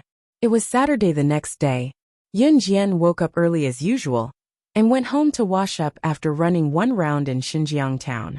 It was around 8 in the morning when she took the blanket that Qin Yuru had packed into a woven bag last night, and boarded the bus to Longmen City. The bus took an hour and a half to reach Longmen City.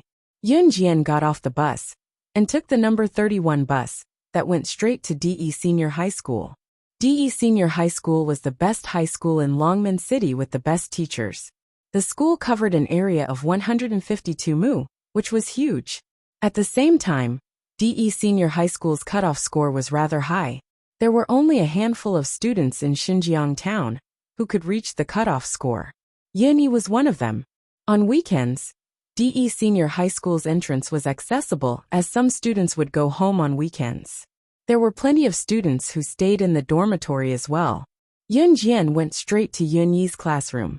Students who could enroll in DE Senior High School were generally among the best in Longmen City. These students had one thing in common: they were very conscientious in their studies. Therefore, even if there were no classes on weekends, and no teachers were watching over them, these students who stayed in school would study by themselves in the classroom. When Yin Jian came to Yun Yi's classroom, she saw her elder brother doing his homework seriously in the classroom. There were plenty of other students studying by themselves as well. "Hey, look, there's a girl at the door. She's so pretty. Is she looking for someone in our class?" There were a few boys who were playing cards out of boredom in the classroom. One of them, who was sitting opposite the door, called out when he saw Yun Jian. His shout made everyone in the classroom look up at Yun Jian.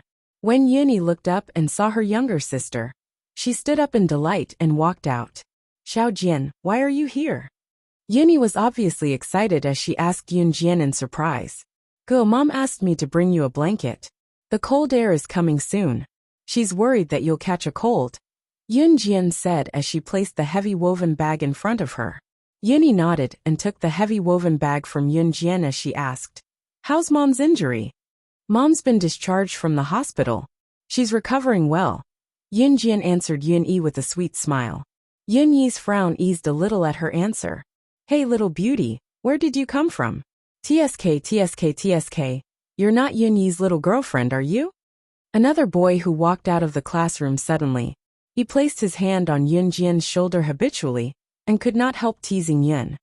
The boy's features were distinct, and his looks were comparable to Yun Yi's. Don't spout nonsense. This is my younger sister. Yun Yi slapped the boy's hand off her shoulder and explained to him, before turning to introduce the boy to Yun Jian.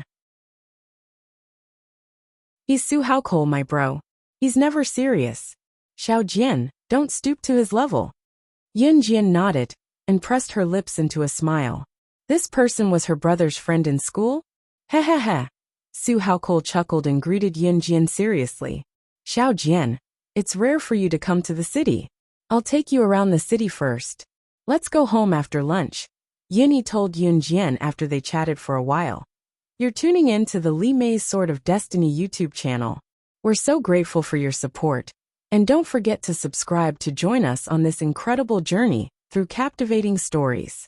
Your generosity through donations truly makes a world of difference, as it's the primary source of revenue that allows me to expand and enhance this channel for you. Thank you from the bottom of my heart for being a part of this adventure.